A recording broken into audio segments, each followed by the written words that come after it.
All right. We get let me see. What's the time? I think we set timer for 2 hours. Hey Siri, set a timer for 2 hours. Make we run out for 2 hours.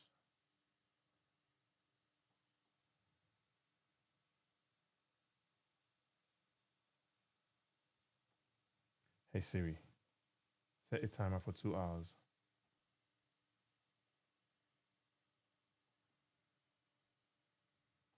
All right. Um, thank you guys for joining.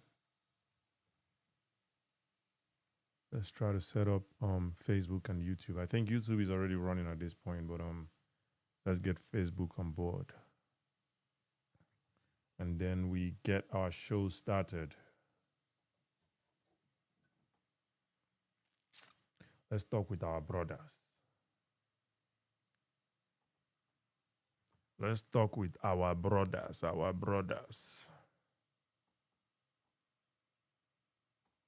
and sisters that don't like to see my face. My face, they bother them. Let us talk to our brothers and sisters and ask them if we are being marginalized or what. Are we marginalized or what? What is it? Tell us, let us know. K4. Let us know if we are being marginalized. Otago. Otago. All right, we already have we already have someone requesting. Um, as I know, we did wait till we reach like 5K likes before we actually get into the show. So I thank you for requesting, but we go wait small to get more people here so we can get the show started. But I appreciate you though. I'll bring you up, but you can just mute yourself in the meantime. Mr. JP. All right, we have Facebook running, we have TikTok running, we have YouTube running as well. So all right, make we continue to like. Let's keep liking. Let's hit. Yeah, good evening, brother. How you doing? Yeah, I'm doing good, my brother. Let's mute yourself for a minute. Let's keep liking. We have to hit 5K likes. Sure. Yeah, let's hit 5K likes and then we'll get the show started. But thank you for joining. I really appreciate it. All right, let's keep liking and sharing. I say make I run this show. I've run this show in the past. I say make I run them again. I ran this specific show in the past. I say make I run them again. All right, let's like and share and get more people here to join the show, join the conversation, so that we don't go keep our brother JP waiting for so long. Let's like and share, get more people here to join the conversation. Appreciate you guys for joining. Appreciate you guys so much for joining. All right, we're all set. We have maybe 2 hours to do this today. All right, we have let's see who we have here. We have Lua Pancho. Thank you for joining, my brother. Dreammaker, thank you for coming back. I appreciate you, JP. O Segs. Another than OI Segs. I've been at O Segs. That really kind yeah name you the answer. Segs. No go answer another name. Now Segs, you the answer. No mind me on that joke I do. Thank you for being here, my brother. That joke I did. That joke I did, my brother. No mind me. Thank you for being here, OL Segs or OI Segs. Anyone. Thank you for being here. That joke I did. No mind me. True News, my brother. Thank you for joining, Jerry. Bob D, stay woke. And who else do we have here? Dreammaker and Mr. JP. Thank you. Oluwa Pancho, this one na brotherly conversation. As Ndigbo say, Izukama na neji. Izukama na neji. So this one neji, na neji on we dey do now. Now our brothers want to hear from our brothers, but please feel free to be here. Let us discuss, and you be the audience, and you analyze it yourself. And see, I know say you don't take. True News, my brother, I greet you, Jerry. Now what I drink now? I don't retire. I don't drink beer again. Now what I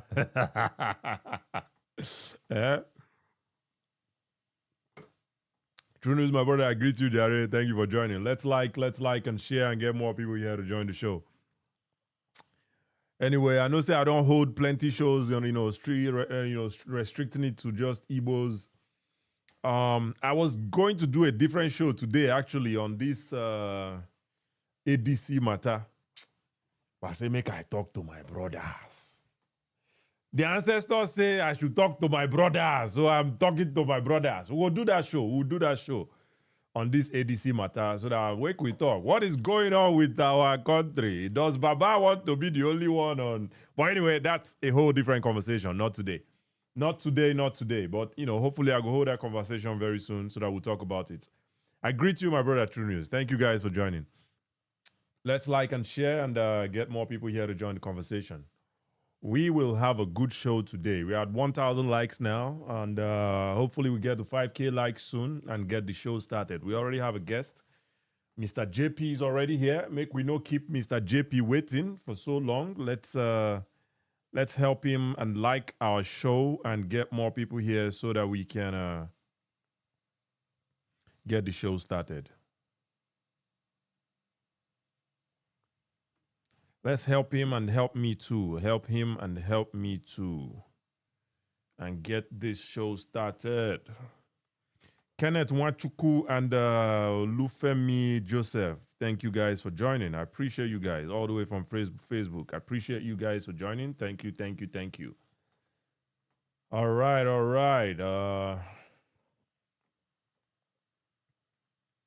All right, let's see. Are we marginalized or what? Or are we mispositioned? Let us talk about it. I know I've had this show in the past, and this is the second time I'm holding. Maybe have had it twice. I don't know, but I know I've had it in the past for sure. But say make I hold the show again. Let us talk about it because it's something that always comes up. Oh, Igbo people are marginalized. Buhari marginalized us. Buhari did not do this one. Are we talking facts or are we just talking emotions? What are the facts? Let us put the facts down and talk about the facts. Let us leave emotions. Mr. Jeremy, my brother, I greet you. Thank you for joining. Let us leave the emotions and talk about facts only. Let's talk about facts only and leave emotions aside. Emotions are good, but as men, we need to be less emotional. And that's something that I've seen that most Nigerian men lack. Most Nigerian men lack emotional maturity. That's the word, I guess. Emotional maturity. A lot of Nigerian men lack that, and it's sad. They just get emotional and just boop, boop, boop, boop. I was on the For You page of this Igbo guy. The guy just they talk. Then they marginalize. I'm just like, it's okay to say these things, but do you just say we are being marginalized and just you start saying something else? It's okay to say it, but do you say it with facts or you just say it because you can say it? I can say I am the richest man in Nigeria, but am I? You see what I'm saying? Am I? I can say I'm the richest man in the world. I can say whatever I want to say, but am I? Another show I would like to also host would be this one where they say, Ndigbo are the smartest people. Ndigbo are the smart. Again, it's okay to say those things, but what are the outcomes? What are the outcomes? And I was trying to have that conversation with a brother yesterday. He said, him talk saying one gaslight me, but he got gaslit and ran away and took off, It's okay for you to say you are the smartest people. It's okay. Anybody can say that. But, there are metrics. There are things you can use to actually say, okay, if you're the smartest person, on what basis? If you're the smartest tribe, on what basis? Is it overall everything? That is a crazy statement to make now. But that's a crazy statement to make. Smartest person in where? Which area of life? Is it when it comes to trade? Is it when it comes to mathematics? Is it when it comes to English? Is it when it comes to where exactly? Let us talk about that one. Then when we analyze this one, we go to the next one. You can't just make a blanket statement and just run away and expect everybody to agree with you. My sister, Ifeoma Ilo, thank you for joining. I greet you. Welcome, welcome, welcome. Make una check out, follow Ifeoma Ilo if you dey like these kind of conversations as well. She dey host shows like this as well. So please follow her and check her out. TRC say best in fraud. I be Igbo man, no. I go mute you so that you go there for you page. They watch am. I beg go no insult me. I get feelings. Go forget say they talk about emotional maturity. I know too mature like that too. I know too mature like that though, my brother. If you do the one way pepper me, I go mute you. But I'm just saying, man, let's be respectful. That's the point I'm trying to make, you know? But hey, let's be respectful. Let's be respectful. I greet you, Mr. Tiarusi. I beg. Let's be respectful, please. I greet you. Welcome, welcome, welcome. Kenneth, let's see. Kenneth Wachuku, he says, good evening, brother. I greet you, my brother. He says, watching from Washington, D.C. Thank you, Mr. Kenneth, for watching, for joining today. I appreciate you, man. Thank you so much. Thank you so much. But hey, like I was saying, right, it's okay for anybody to come out and say, you know, we are marginalized. But let's talk about it. Let us talk about it. Let us talk about it with facts. Not emotions. Let's talk about it with facts. Let's talk about it with facts, you know? And every time you want to bring these facts up, people they can't hold the argument. It's a problem. It's a problem. Let's keep liking and sharing, by the way. We are 2K likes now, almost there to 5K. And we'll have a good show. I promise we'll have a good show. We have 2 hours, I guess.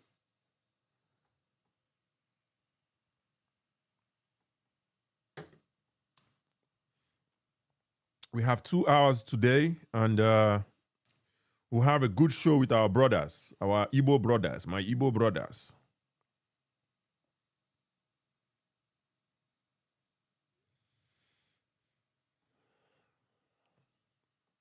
Anyway, like I was saying, right? It's okay for anybody to come up and say, "Oh, this thing, this one, that one." But are you really? Are we really? You know, I was watching the show on a For You page. This guy, I don't know the guy per se, but you know, something just came up on my For You page. So I was I was just listening from the background, right? That's when just they talk. Oh no, man, Ndigbo, and that's actually what prompted me to say, you know, make I even do this show again. Make I do this show again. Because when you keep saying something, repeatedly, when you keep saying it, that thing will become your truth. It will become your truth. No other thing will matter to you again. No other thing will matter to you again. But we also have a responsibility. The ones where they see them without emotions, we also have a responsibility to keep talking about it and countering those other voices that are out there shouting. What are they mebu lying? What is the mebu? What is the mebu? Let's talk about that mebu. Now that mebu I want to talk about today. All right. Thank you guys for coming. Thank you guys for sharing. I see you guys. Ifeoma Ilo, she says Igbos are not marginalized. Igbo are not marginalized. Just that Igbo are... My sister, we be Igbo. Otherwise, I for say I don't catch feelings now. I cannot catch feelings when the fellow Igbo sister is telling me something about Igbo. That one day, I hear you, my sister. We are confused. That one tough. That word is a very tough word. Anyway, Hood Wall Street, my brother, I greet you, my brother. Thank you so much for the roses. Thank you so much. I appreciate you, my brother. Thank you for joining. Thank you so much. Okay, this one, my Igbo sister now, they talk, say, I don't even want to even talk himself. Maybe I read that for chat today, you know. But hey, man, I don't know if we're confused like that, but these things where they happen for our side is just sickening. It's sad, you know, that a few people would just come, they confuse us, you know, carry our emotions, they play Papangolo, you know. It's crazy. It's sad. It's sad. It's sad. Anyway, make a shout out people we on there. We are 3K likes now, 3.4K. Let's keep liking and get to 5K likes and get this show started. Almost there at 5K likes. Let's keep liking and sharing and get the show started in a moment, in a bit. Brownie907, thank you so much for the for the follow. Thank you so much. Appreciate it. Hoodwall Street, my brother, thank you for being here. Dreammaker, Mr. JP is already here. He's waiting for us. Make we help Mr. JP. He's already waiting for us to get the show started. We'll get the show started once we hit 5K likes. Mr. JP, thank you for joining. We'll go get to you in a moment. My sister, thank you for being here. Paparazzi one, thank you for joining. Amarachi Ann of Webu, another sister that holds shows like this as well. So if you like Igbo consciousness, Igbo progress, Igbo advancement, all that stuff, Amarachi, they do them as well. They host these kind of lives or these kind of spaces as well. Same as Ifoma Ilo, and that's another sister that does similar shows like this. So make una check them out. We have Malam Sule, we have Oluwa Pancho. Oh, I say, I not gonna make fun of your name again. Sorry. Thank you for being here, my brother. I appreciate you. Stay woke. Ashipa, Olore Pampa Nation. Thank you for being here. H Ago USA, King C, Harris Bakid, Engineer Ola Tapil 07, Akinso Omar King, Ebenezer Pratt, Jim 19, Mabin T Cabo 24, Alamin, D Maria 10. Thank you guys for joining. I appreciate all of you guys. Thank you. We're almost at 5K likes. 4.7 right now. We're almost hitting that, so let's keep liking and get this show started. And by the way, if you're on YouTube, I'm not seeing a lot of traction there, but later when I look the analytics, I see people, they come out.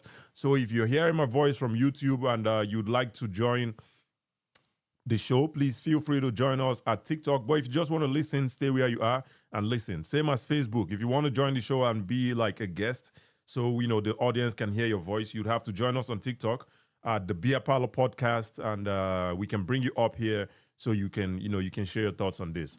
It's going to be a conversation. We need to do submissions for here. Let me sound the warning. We need to do so. Okay, submit 5 minutes. No, we need to do 5 minutes. Me and you go to talk.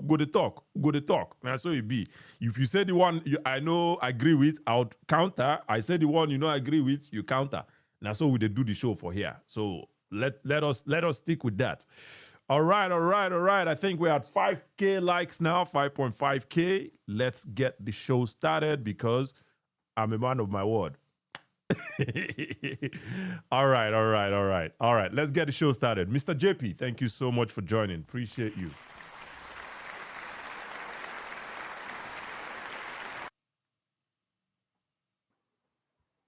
Yeah, good evening, brother. How you doing? I did, my brother. 1 second. Make I salute co-host. There's another co-host, another sister. Sheto Sumu Bingo. Choma is here. I greet you, Choma. Thank you for joining. All right. Mr. JP, yeah, if you want to go ahead. Yeah, I think it's the second time I'm coming to your program. Thank you. I think program that day I'm there for FYP, so I think it's the second time. Thank you. So I think your question today is about Ndigbo, We Marginalized. Yep. It's a very tough question. It's quite tough and it's quite straightforward. And I think I also have to give you a props. Thank you. Regardless of understand. So I need to be marginalized. Yes or no? Definitely Ndigbo are being marginalized in today's Nigeria.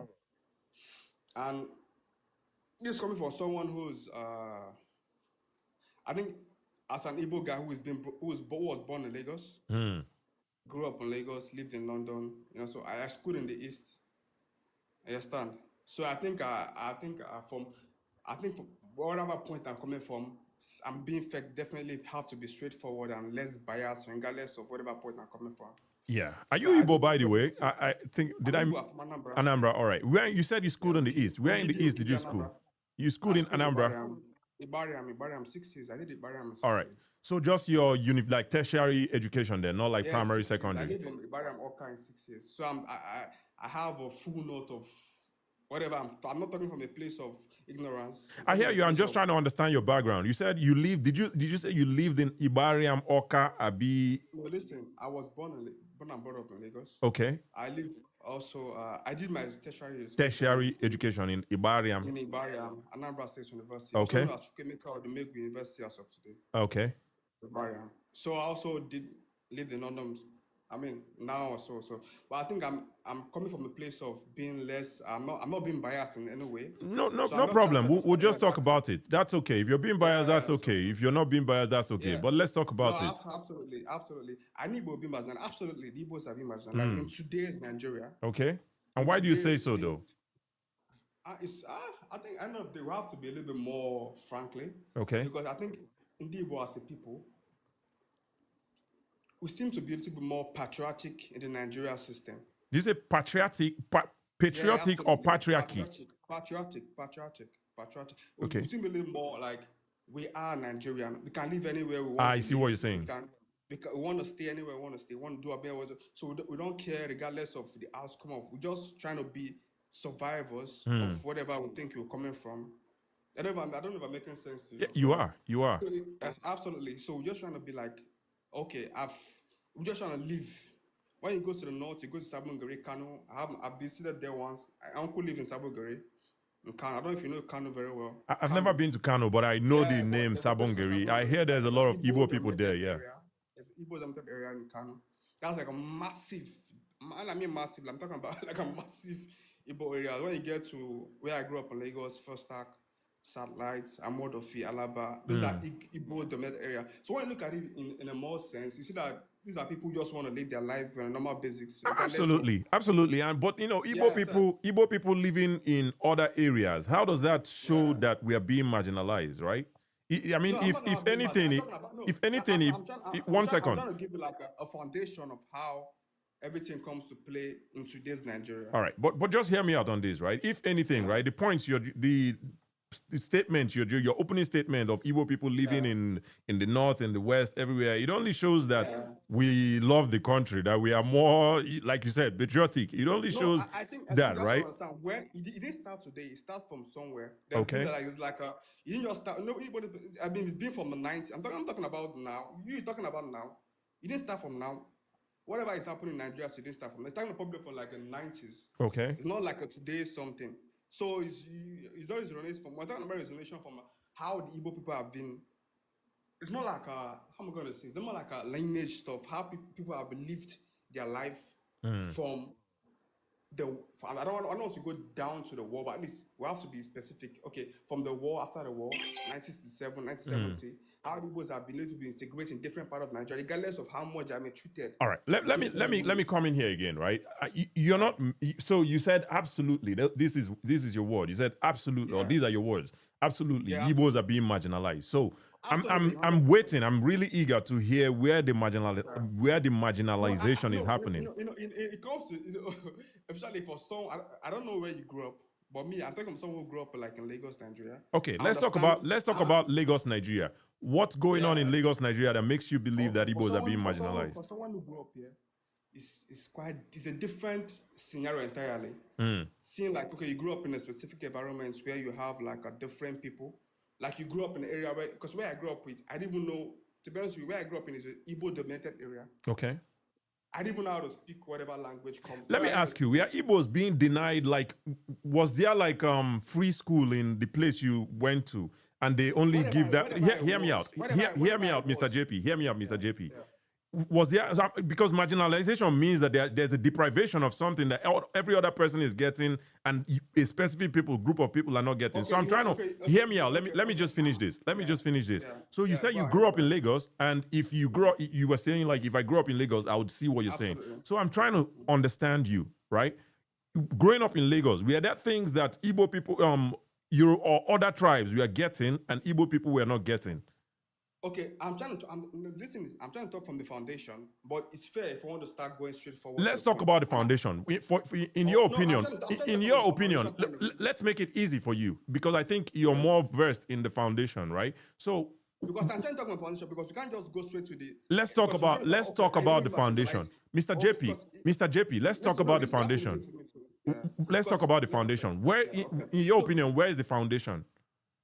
the foundation is that Ndigbo felt like they were being too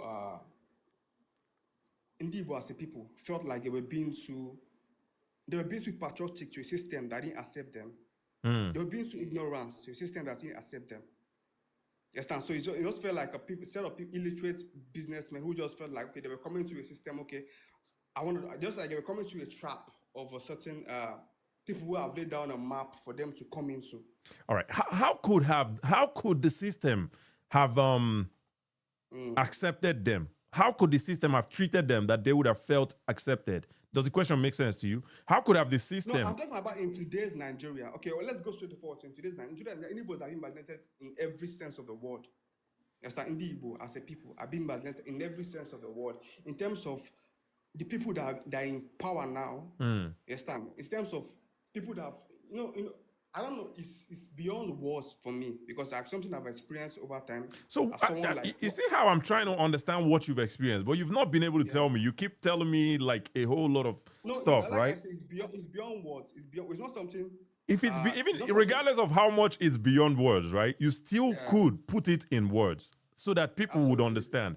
You cannot say we are being marginalized and you cannot put it into words so that every person, the next person you're telling would understand, right? But when you just start throwing these words, oh, we are being marginalized, then maybe it's just in your head. No, I'm not. Listen. In today's Nigeria, I'm not talking about before now.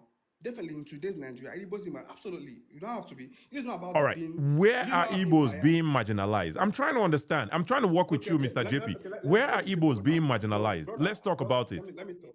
Okay, absolutely. In terms of appointments, okay, getting appointments to the specific institutions. Okay. Understand? Because now in Nigeria, because me, I'm pro-democracy. So when people come into power in Nigeria, like if a man from the West is coming into power today, I have to come into power, then I have to appoint my own kingsmen into power, and it makes sense to the people of Nigeria, regardless of where I'm from. So to me, it doesn't make sense to me as someone who is pro-democracy and pro-African. As an Nnamdi Azikiwe student, as I am. So someone coming to students in Nigeria today, if it's Obama is coming to students in Nigeria, okay, let's look at the appointments in Nigeria today. I was going to ask you that, but I'm glad you're going into it. Yes, hear me out. Hear me out, so that we'll go. Hear me out, so that we'll have a structured conversation here. You mentioned appointments into specific institutions. What institutions are you referring to, and what appointments are you referring to? There's someone that made a comment about Fulani stuff. I don't give a shit. I'm not a Biafran, whatever.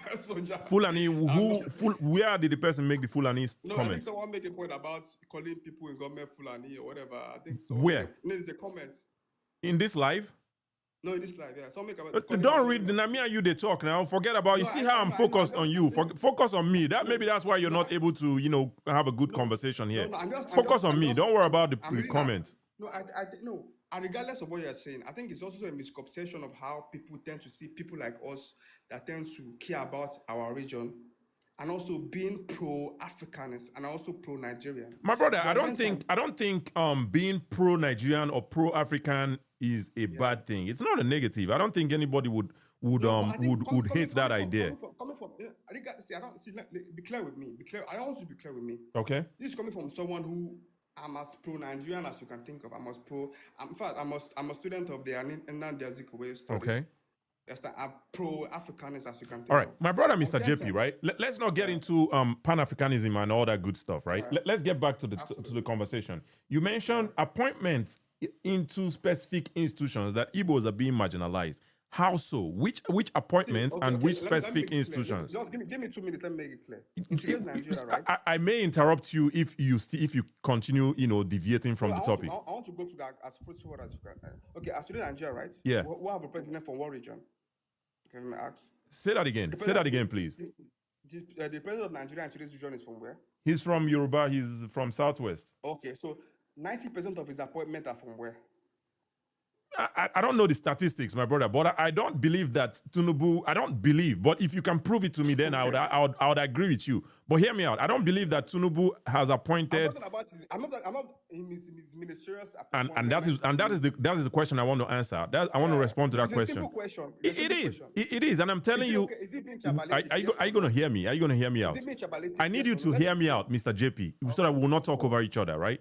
I do not believe that Tinubu, and me, I know I agree with a lot of things where Tinubu they do, but I do not believe that Tinubu has made appointments that is contrary to what the Constitution stipulates. The Constitution, it's clearly written on the Constitution, say ministerial appointments go for every region of the state. Every region must have somebody appointed. So if you have a better information, like if you can tell me categorically, okay, see, Tinubu appointed only his brothers and no. Is it being tribalistic, yes or no? It's a simple question. Is it tribalistic? Fair enough. Forget about is it being tribalistic, yes or no? You see, I don't want to just throw words. Oh, is he being tribalistic, yes or no? Hear me out, my brother. Me and you know we're not fighting. I'm answering your question. Maybe I'm not answering it exactly how you want it, but you say yes or no. I'm not going to answer that question like that. But hear me out. Hear me out on this, right? The first question you answered, the first question you asked me was, Tinubu, he appointed 90% of his cabinet. Absolutely. And I'm telling you, I do not believe that Tinubu has gone contrary to what the Constitution stipulates. I don't know if you understand what I just said now. So if Tinubu has gone contrary to that, you tell me so that we can have more conversations on that. Has Tinubu appointed only Yoruba people for all the ministerial positions or 90% of the ministerial positions? You tell me so that we can talk about it. That's all I'm saying. Okay, that's fair. Your question is fair, 100% fair. Okay. But if we're talking about a nation that has over 500 ethnicities, we're talking about a nation that's gone through civil wars. We're talking about a nation that has different differences in terms of religion, ethnicity, and I mean, we can lay down so many differences we have as a nation. I mean, before this administration we probably had Buhari 8 years. We saw what we had there. Before then, we had Goodluck Jonathan under PDP. So I can ask you, if you look at the basis Goodluck Jonathan had as a PDP presidency, the appointment he had, and compare it to now, will you say, let's look at the standard of how someone, because when we look at appointment, we look at adaptation, how you're trying to put different people from different ethnicity, different background. So the Constitution. No, you hear me out. It's my show. I can cut you anytime, my brother. Hear me out. Yeah. The Constitution is clear when it says what it says. It does not. Hear me out. Hear me out. Okay. The Constitution is clear when it says what it says. It does not say ethnicities. I believe it says maybe states or maybe even I think it's states, not even region. So from every state there would be a ministerial appointment. We're having this uproar before now. We're having this uproar of having this conversation about ethnicity or tribalism before. You're not understanding. I think you're conflating issues, Mr. JP. Mr. JP, you are conflating issues. Ethnicity is different from state. Do you understand that? Yeah. Do you understand that ethnicity is different from states? Before now. Do you understand that hear me out. Do you understand? Absolutely, I understand. All right, let me now explain further. Hear me out. Let me explain further. In River State, there is at least maybe 7 to 10. You're not getting my point. That's the issue. Hear me out. In River State alone, there is maybe 7 to 10 ethnic groups, different ethnic groups in River State. The Constitution does not say you will satisfy all the ethnic groups in River State. The Constitution only stipulates for River State 1. That is what the Constitution stipulates. So if Tinubu has satisfied that River State own, he has satisfied it. If he satisfies Abia own, he has satisfied it. If he satisfies Ebonyi, he has satisfied it. Do you understand what I'm saying?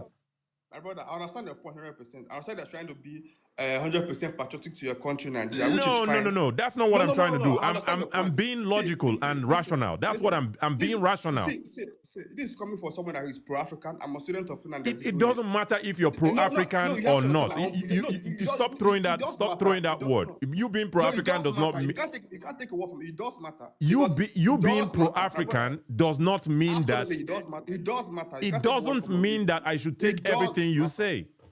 No, but you have to understand where I'm coming from. I'm not coming from a place of a place of how I feel like as a people we need to be a little more accommodating regardless of where we're from. All right, let's end the conversation by asking you, right? How is Tinubu not Tinubu not accommodating? How is Tinubu not accommodating? Okay, absolutely. That's a good question. Okay, let me go ahead. Before this APC government who brought the whole tribalism stuff, because before now, no one has an issue with tribalism.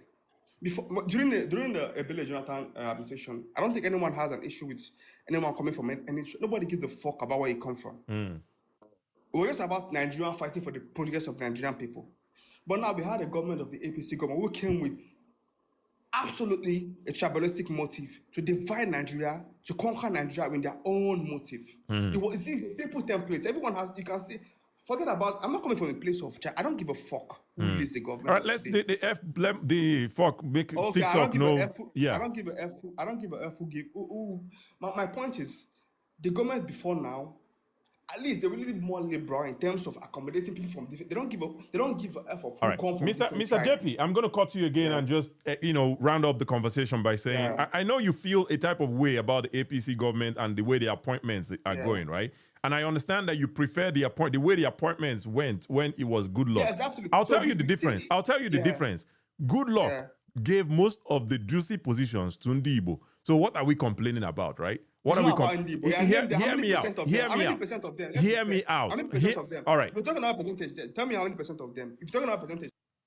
I'm not talking about percentage. I had to mute you. It's not about percentage. It's what the Constitution stipulates. You cannot go outside of what the Constitution stipulates.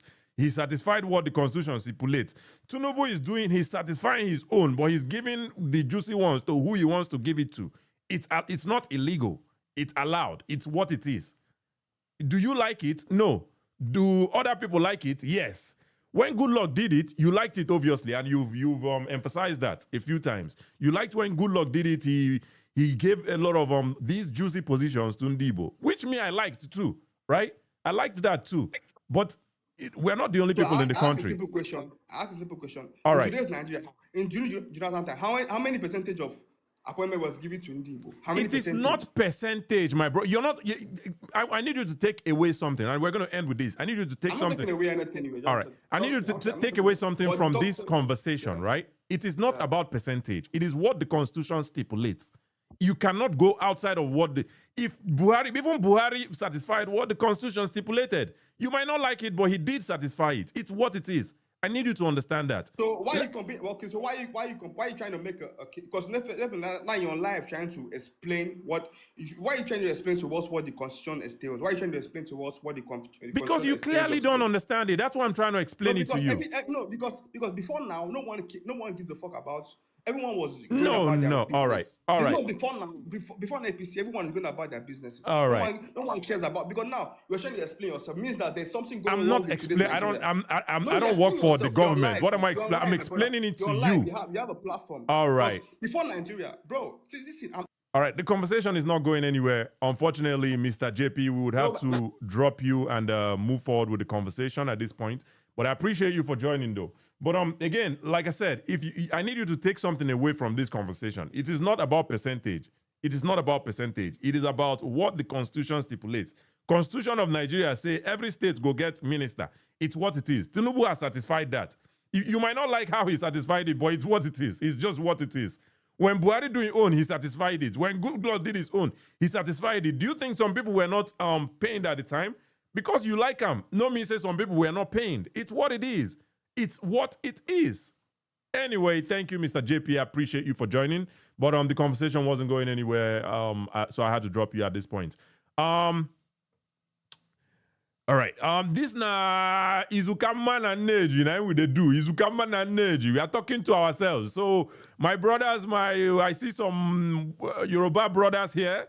Fola Jomi and Omo George One. I appreciate you guys, but we are having a conversation with our brothers. We want to have this conversation because I asked you before I joined, though. I'm sorry, I wasn't reading the comments, my brother. I wasn't reading the comments. If I didn't read comments, I don't go forget conversation. But I appreciate you. I appreciate you, my brother.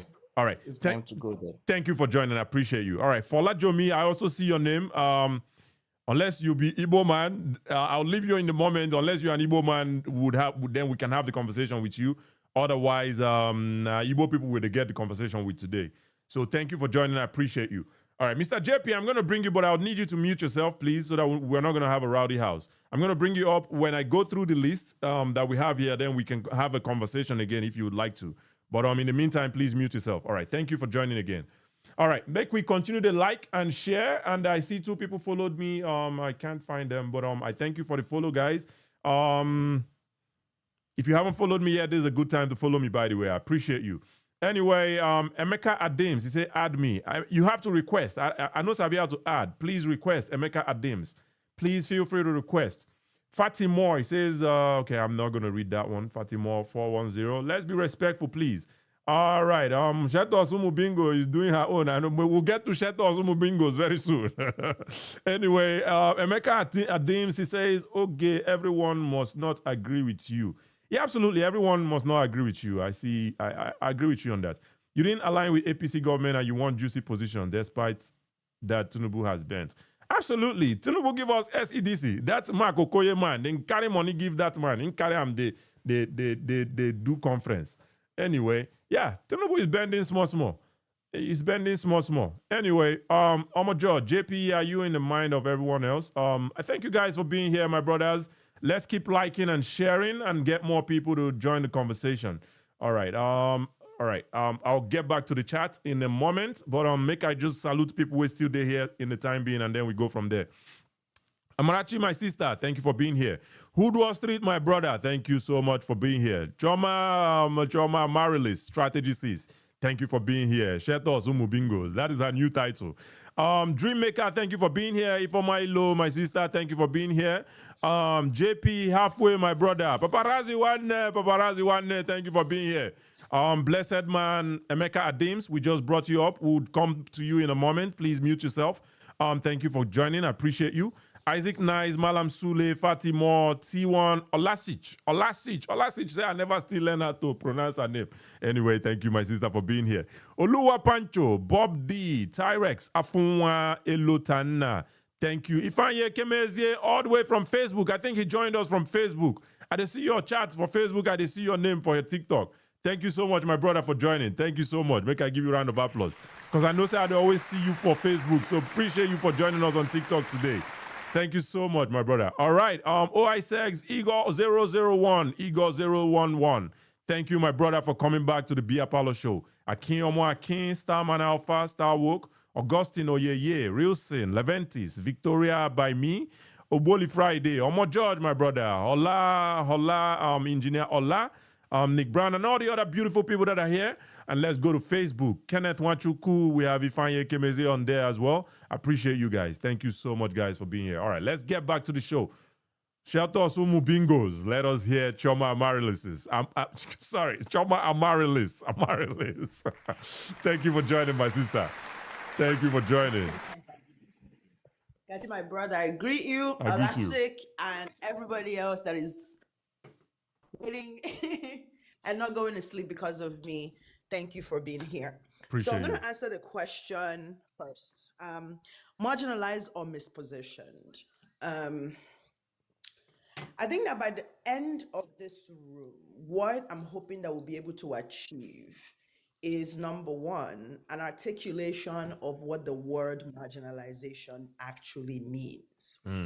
One of the reasons why it has been very challenging for Umubingo and all of their different iterations and factions to be able to have an international conversation about Biafra and this idea of marginalization is because when you define marginalization, it has to do with you systematically and systemically preventing a particular group, in our case, ethnicity, tribe, from attaining certain things. You can't have certain conversations. Like if they wanted to choose their economic, their political and social trajectory, you would kind of crush it with the system. That is what marginalization would be. You're depriving them of having certain things.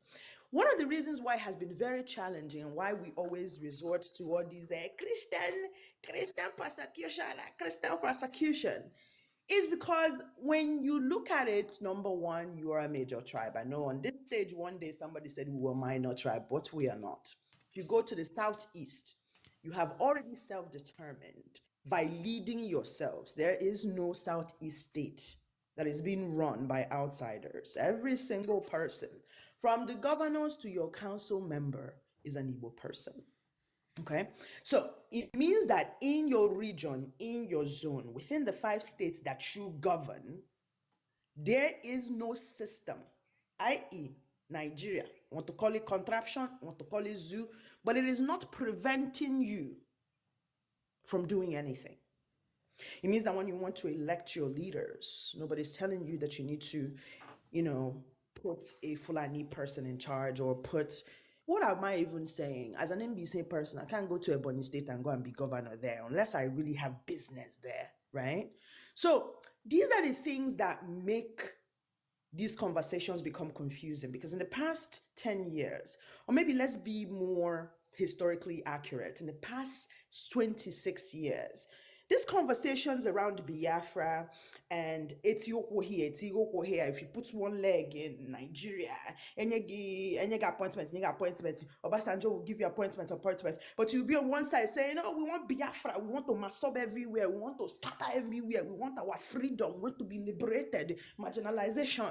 Meanwhile, Ebrule, all of the appointments, where they no be saying that they give you any ntachiri something, and then you give like very wask, very solid appointments. You no complain. In fact, they even allow you, make you they do your masop, they join, decide. Nobody hold you, nobody tell you to stop. Then fast forward that 16 years of PDP. You didn't remember that you were marginalized. In fact, when you were giving the votes to PDP without negotiating, because clearly it's basically like black people and being a Democrat. It's like, if you do not negotiate with leverage, again, pain points are not leverage.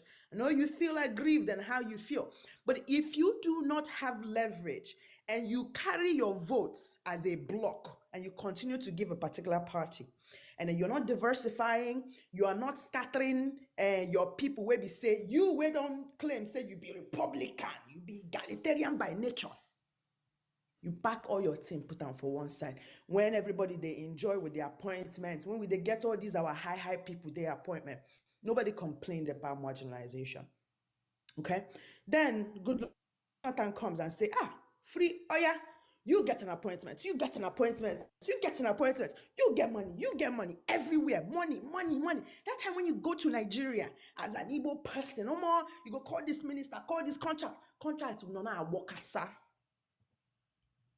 Nobody remembered what we were doing. We're doing, but it's not enough, Sha. We still want freedom. Still want marginalized. We are still marginalized. We still want self-determination.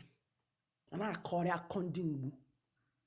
99% of the people in this room, if you ask them how they are marginalized, I'm not going to mention him because now it's going to feel like he can go back and forth with me, but that's not going to happen.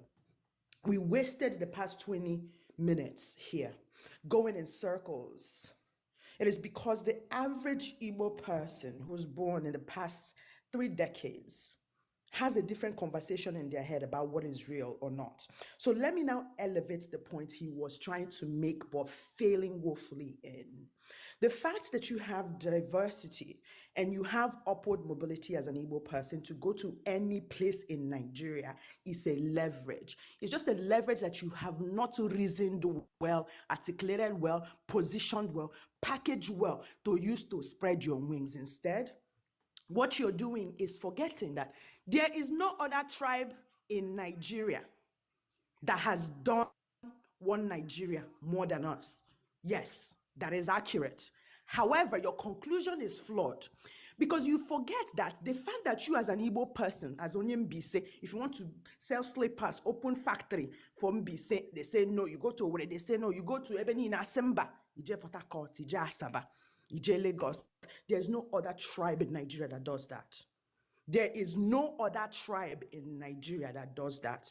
There's no other tribe. So when you're having a conversation about marginalization, oh, we are marginalized, give us Biafra, we are marginalized, they ask you, do you have what is self-determination for you to determine your political, your economic, and your social? Economically, how are you restricted? One of the people who is running to be the president from the Igbo extraction, the Southeast extraction rather, is a billionaire in dollars. How did he make his billions? Through business, through logistics, through all of that stuff, right? One of my favorite people in the whole wide world, Dame Umoji, is the CEO of Zenith Bank, okay? She's not the only one, okay? You have Igbo people at very choice positions right now. You've stricken out what? You've stricken out political, right? Because you are governing yourself. You've striken out economic, because there is no strata, okay, in Nigeria currently that's, in fact, the only way you are going to be marginalized is if you are poor. That's why sometimes I'm saying fix the generational obiami in your family first, so that we know where we'll be laying our hand. So we know if the marginalization is specific to your family, specific to your status in life, okay, and your economic status, or if it has something to do with the systemic. The only people who are truly marginalized in Nigeria are poor people. If you're poor in Nigeria, you suffer from a systemic marginalization because you're being deprived of certain things that no matter how much you struggle, money no go enter. So you as an Igbo person who's from Umbise, you are not more marginalized than somebody who is in Kogi State, somebody who's in maybe not Sokoto, Kano, all of those that countries. We are like that, sorry, states. Why? Because that thing you're thinking is marginalization specific to you by tribe is not. Somebody talked about how we have hundreds and hundreds and hundreds of ethnicities. You forget that Hausa people actually wow. I don't say they look you like say once when I see everybody from the north come they look. You know how many tribes they there? I think the homogeneity of Igbo people, because we are in Southeast in this little dot of a nation, like I think we are getting it twisted, like say as a major tribe. Now because we be major tribe, and when they are now no, it gets some tribes where I don't hear them before, but I don't even know say they exist. You get some languages you go here. Those people never even get opportunity to get one appointments. Okay, so most of the time, it is the Biafra rhetoric that has mixed up with this sort of victimhood mentality. And I don't know where the spirit of bingoism started, but on my watch, I will use shelters and shelters all of it. Because you don't have to be a bingo to partake with them. Because that thing now ban oboro. And I get something. Get out she now marginalize it. Get now calling get one and Kezik. Get one as no law unizik. We don't give a none of that. We don't care.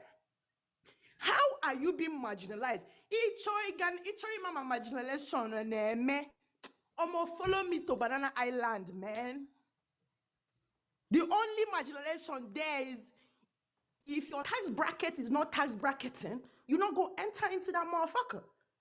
But if you get money, also kwagi wuru Yoruba, Hausa, Fulani, if you like be from Kentucky, they go give you land. They go give you land. Say this one na 500 million. Ijiego, Ijiokpogo, Ijiowo, bring it. What we have seen is so much of the poverty that is systemic in Nigeria has made it whereby our people now think non kanjo. Obronkai kanjo. Now we're not doing comparison or dick measuring contest. Say your own is smaller than mine. No, we're not doing any of that. What I'm saying is that if we focus on the things where we gain by being inside Nigeria, not as it started from the foundation, it started, what don't happen, we say it don't happen. You cannot write that part. But if you keep repeating the talking points that make war your stance, where we say, clock in your head, say, if inside Nigeria in 2026, they shout Biafra, Biafra, it is an act of war. And because you keep saying Biafra, Biafra, everybody go forward, go to negotiate with leverage for that table. Go and run here and I say, they must come and sit with me at the table and stick to me eyeball to eyeball. I get Kurugi from Sokoto prison, and all of us will be here, and nothing will change. So, if you want to think about marginalization, think about it: is this a family problem? Is this a personal problem? Do I feel marginalized because I'm poor? Because as a graduate, I don't have a job. If you are from the southeast of Nigeria now, I'm going to wrap with this one point, and just give me 1 minute and 60 seconds to wrap this up. If you graduate, just think about the scale so you can understand the marginalization argument a little bit more, specifically. If you're a graduate in Nigeria, went to a school in the southeast of Nigeria, and you graduated from any of the universities or tertiary institutions, what that means is that there's not enough companies, organizations, industries to insulate the graduating class. So what that means that if you go to Unizik, for example, and you major in computer science, there's not going to be a lot of tech hubs in the southeast to give you that job or to make you get the job. What are you going to do? You're going to have to find a job elsewhere. The burden is on all of us. How do you make the southeast more industrialized? If you're saying that it is because the federal government is preventing you from doing so, then I will counter with, is there any state in the southeast that does not receive allocations? I am from Abia State and Imo State, and we even get the one for oil and gas on top. Okay, is there any Enwafibo? If Obi wants to build a factory in Agolo, is anybody going to prevent him from doing it? The word is no. But why? He's a billionaire. Okay, his businesses will thrive in Lagos because he's in logistics, so he goes to where he will thrive. So apply that same mentality and the same argument, you realize that that diversity that you want us to now see as marginalization, as a negative, can actually be a positive to help us position ourselves. So we are not mispositioning, we are not misaligning, we are not, it's not when APC goes, anybody who votes APC or talks about APC, you call them Fulani, Janja weed, Janja weed, Janja weed, and then you will not be shouting about appointments. Because if you don't know that, know this now. In the whole of America, I'm talking about this America you love so much, in the Trump cabinet, there are no Democrats there, okay? When you get into power, when you reach your turn, because if I come to your Umunna meeting now and say, there, you will say no, that I'm not from that Umunna, okay? That is how there is no person who will get a cabinet that they do not trust, that they cannot control. And for the most part, for all of the appointments that we have gotten, we have done nothing with it. And I'm going to end my points here until the mic passes around. Thank you. Thank you, Choma. I could just recap a few things where you said there. I'm going to start with the one where I disagree with first, obviously. I don't know if you mentioned, you said it just in passing anyway. I don't know if you really believe that, but you said the dot. Thank you, Choma. Thank you, Choma. All right, Thank you, please mute yourself. No, unmute yourself, just so that we know get I don't want to have a rowdy house, but thank you. I'm going to start with the one I disagree with. First, you mentioned Dot Nation. I don't know if you really believe that was more of like an insult when Buhari used that term, at the time. But it is geographically, you are landlocked. Yeah, we are landlocked, Yeah. absolutely. But when you now minimize it and trivialize it, and not you, but him, when he used that, that was a... Yeah, but I mean, I that was a Buhari, jab. but That was a I jab, mean, Yeah, that was no, that was an absolute jab, and it was a jab at that whole Biafran thing. Yeah. And you know how angry he was, of course. But at this point, I think we've passed this Rubicon of like political correctness at this point, and I figured, why you want not here? You got to like now I get to, so I won't backtrack there, but I won't double down either. So what I'm gonna say is this: geographically, what that means is landlocked. But of course, in the context that he used it, it could have been taken to be a jab or something to just make you, like, just to push that pin inside your chest. And that pin, they pin me, I no go lie. Yes, yeah. And that's, like you would say, that's fair enough. That's fair enough. Fair enough. Thank you. But anyway, I just wanted to put that one out there. Yeah, the Dot Nation we're landlocked, absolutely. You don't need, I don't know who doesn't know that we're landlocked, but it's just what it is. But anyway, just to recap a few things you said there. You said, being able to move around in Nigeria as Ndigbo, going around, doing business is a leverage. And we need to leverage on that and use it positively instead of complaining about it. We are the most patriotic Nigerians.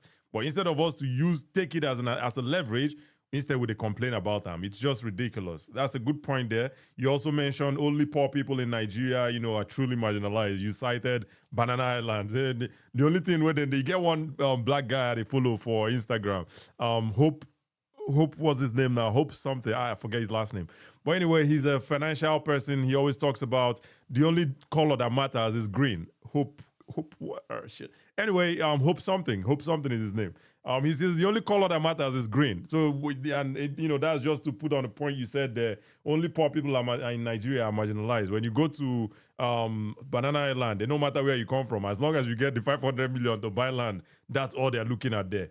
Absolutely, absolutely. And we need to also focus on the things we gain as being Nigerians, which is also, again, the liberty as Nigerians to move around, go wherever we want, do business, start up any type of business we want. We need to leverage that instead of every day talking about marginalization. Nobody is stopping us from being great in Nigeria. Nobody. Literally nobody. And you also mentioned all Southeast states receive their allocations. Absolutely. Including the ones where they collect 13% derivation. Absolutely. Tinubu know they withhold our money because we be Igbo people. No. As a matter of fact, no president has done that. The only president we don't do him now, Obasanjo, and guess who in do him against? In brother Tinubu. So what is this? And Yoruba people no shout marginalization. No, they understood na politics. Na so it be. They understood that, and they kept it moving. They did what they had to do and came out of that. Guess who's the president now? Tinubu, right? So it's just what it is. But anyway, thank you again, Choma, for sharing your thoughts on the topic. I appreciate that. All right, make we go back. I think Ifeoma Ilo was next, but she dropped. But let's continue moving with the guests we have here. Emeka Dames, thank you for joining. Saying that your network brought me down. Network, make we hear from Emeka Dames, because I know say you go corroborate us. So make we hear from Emeka Dames where we don't know where he stands. Let's have the conversation with him. Emeka Dames, if you want to please unmute yourself, let's talk about it. Thank you, halfway, my brother. Thank you for your patience and understanding. Emeka Dames, if you're here, please unmute yourself. Let's talk about this.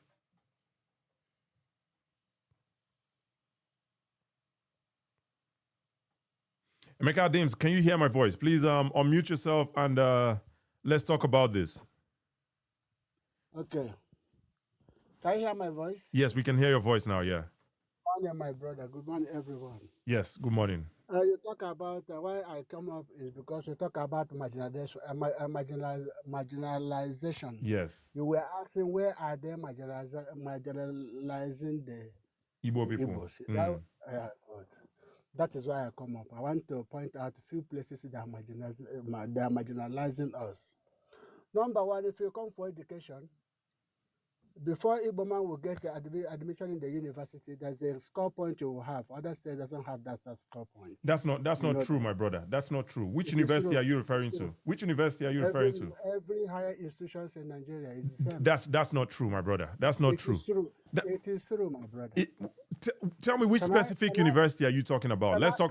Can I keep counting? No, but you're making a false claim, and we cannot move forward with the false claim. A false claim. I have people who have this problem in my household. All right, let me make it easy for you. You said in other states university they don't have cutoff mark, but in rephrase your. The Igbos have the highest cutoff mark to enter university. All right, Afonwa Elotana, please. I don't need your help. We'll get to you in a moment. Please, make we no get rowdy house. I hear you. You can also corroborate his story. The cutoff mark point is more higher than other states in the country. That is not correct, my brother. We have universities. We have universities in the southeast. Nnamdi Azikiwe University is a university in the southeast. Ibariam we have federal universities and we have state universities all over the southeast. So are you telling me that even the state universities they are also marginalizing Igbo people, like ABSU, maybe Abia State University? How many people can state university take? So Igbos are not qualified to go to federal university. Is that what you are telling me? There is a federal university in every southeastern state. What I'm asking is this. Does it mean Igbos are not qualified to go to federal universities? And that is my response, Mr. Emeka, my response to that is UNN is in Enugu State. It's a federal university, University of Nigeria. Hear me out, Mr. Emeka. Mr. Emeka, please hear me out. Mr. Emeka, please hear me out. I'm listening. UNN is a federal university, University of Nigeria, Nsukka. It's located in Enugu. The vice chancellor of UNN, if I check him now, na Igbo man. So are you saying that the vice chancellor of UNN is marginalizing Igbo people? Is that your argument? It's not my argument. My argument is this: is that if Igbo man if you want to study doctor, pharmacy, or whatever you want to study, if you don't have up to 250 cutoff mark, you cannot enter. But if another state have, I'm asking you listen again. can you UNN. listen to me? Can you UNN. listen to me? Yeah, I've listened I'm to you. I think I understand what you're saying. You're saying My brother, you have to listen to him. He's coming from a very good point. I'm not trying to. He's coming from a very. all right, Mr. Emeka. So the argument I'm trying to make here, or you're trying to make here, is that if a Igbo boy wants to, a 18-year-old boy that just finished secondary school, he wants to enter, Yes. he wants to go to UNN. Let's Yes. stay with UNN. Let's not go any other Yes, place. like, he wants to enter UNN. UNN. And he wants to and study that medicine, right? He wants to study medicine. Okay. That Igbo boy must have 280, 250 before he enters. Who Hausa boy who can set have- that Can you cutoff listen mark? to me? Who Can set you the cutoff listen to mark? me? Yeah, I don't know. You tell me who set the cutoff But mark. You will tell I'm me. telling you that in UNN, the vice chancellor is an Igbo man. It doesn't come from the university. It itself. does. It is Universities have the autonomy to it is set how those the marks. It is how the federal government is That setting. is not correct. That is It not is correct. true. The universities It is have the true. autonomy to I set can their keep cutoff counting, marks. My brother, I can keep counting and counting. This. But you're education, stating this is something one. that's wrong, though, and I'm trying to It help is you not- understand is it, but you're true, not it is understand. You true. don't want My to brother- understand. My brother, it is true. If you want, I can give you another point where we are marginalized. I'm going to set the record straight, and then you give me another point. In UNN, This one- the this one- vice this chancellor one- is who sets the cutoff mark, not the federal government. No. It doesn't depend on university. That is how it is stated. The whole federal government. That's how it is stated. Where did you get this information? Where did you get this information? Who told you I that? have got it. My children have. I have got children who wanted to enter university, but they could not give them admission. Maybe they didn't get the cutoff mark. That What is are you not talking the school's about? problem. Why must that of Imo State, Anambra State be higher than that of the Zamfara, that of the Sokoto? What are you? So what did are you send supporting, my did you brother? send your child to Zamfara and they refused them admission? Why must if that Zamfara man got it in UNN as you say, he will have admission. That is not correct. That is It not is correct. true, my brother. That It is let me explain it further so that we can move forward. In Zamfara, God. the rate of people that go to school there is not as much as the people that go to school in UNN or apply to go to school in UNN, right? So the competition is what drives the cutoff mark high, not because you are Igbo or your Hausa. One question I'm asking you is this: if the man that has 140 or 100 and got to university, and the man who have 250, two of them are practicing doctor, are they not going to operate in the same table? You are correct. I think you are correct, but you're higher and less. you are correct, but let me explain it further, right? You are not wrong when you say somebody scores 150 and they gave him admission. You are correct on that. However, it is not in UNN. It is somewhere in the north, maybe, where the competition is low. When the competition is low, they bring down the cutoff mark. But in UNN, you cannot use 150 and get admission. I guarantee you that, my brother.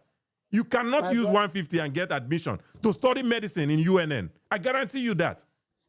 I don't know if you agree with me on this so that we can move forward. My brother, I do not agree with you. All right. What I'm trying to state is that. All right. Regardless of whether you agree or disagree, let us move forward. What is your other point? Okay. Another point I want to bring out is that you said there's no marginalization. Now we are talking about seaports. Yesterday or day before yesterday, or a few days ago, the port authority said they wanted to develop that of the Port Harcourt, that of the Warri, that of the this thing. Federal government today went and borrowed money and are now going to do that of the Tinker Island and this thing. Is it not marginalization? What are we going to call this, my brother? We have seaports straight along the whole coastal region of Nigeria. Why are they leaving those ones? Why are they not working on them? So I don't have the specific. I don't have this specific information. But what I know, what I do know is, hear me out. Hear me out. You are an internet. All right, just hear me out, though. Just hear me out, Mr. Emeka. Mr. Emeka, hear me out. What I do know for sure is Tinubu went to London recently to go sign an MOU. He signed an MOU with the British people to come, whether redevelop that one port for Lagos or something to make it more standard or something like that. I believe that's the point you're trying to make there. I believe that's the point you're trying to make there. My brother, few months ago, Uh-huh. there was a law that they wanted to pass that they should develop that of Port Harcourt, Warri Seaport. Okay. The Lagos State governor said, no, why are they going to develop those ones? After the whole thing, Tinubu went to London and come back and go and borrow money to develop that congested seaport in Lagos. Yeah. Does it mean only Lagos have seaport, have sea? No, and this one I agree with you, my brother. Not only Lagos State. Not only Lagos State has sea. What are we going to call this one, my brother? I wouldn't call it marginalization because then it is again. Hear me out now. Hear me out. These seaports that we're talking about, they are not in the east. They are in Port Harcourt, they are in Delta, they are in Akwa Ibom, they are in Cross River. Who are the customers of the seaport? I'm asking you, my brother. Who are the customers of the seaport?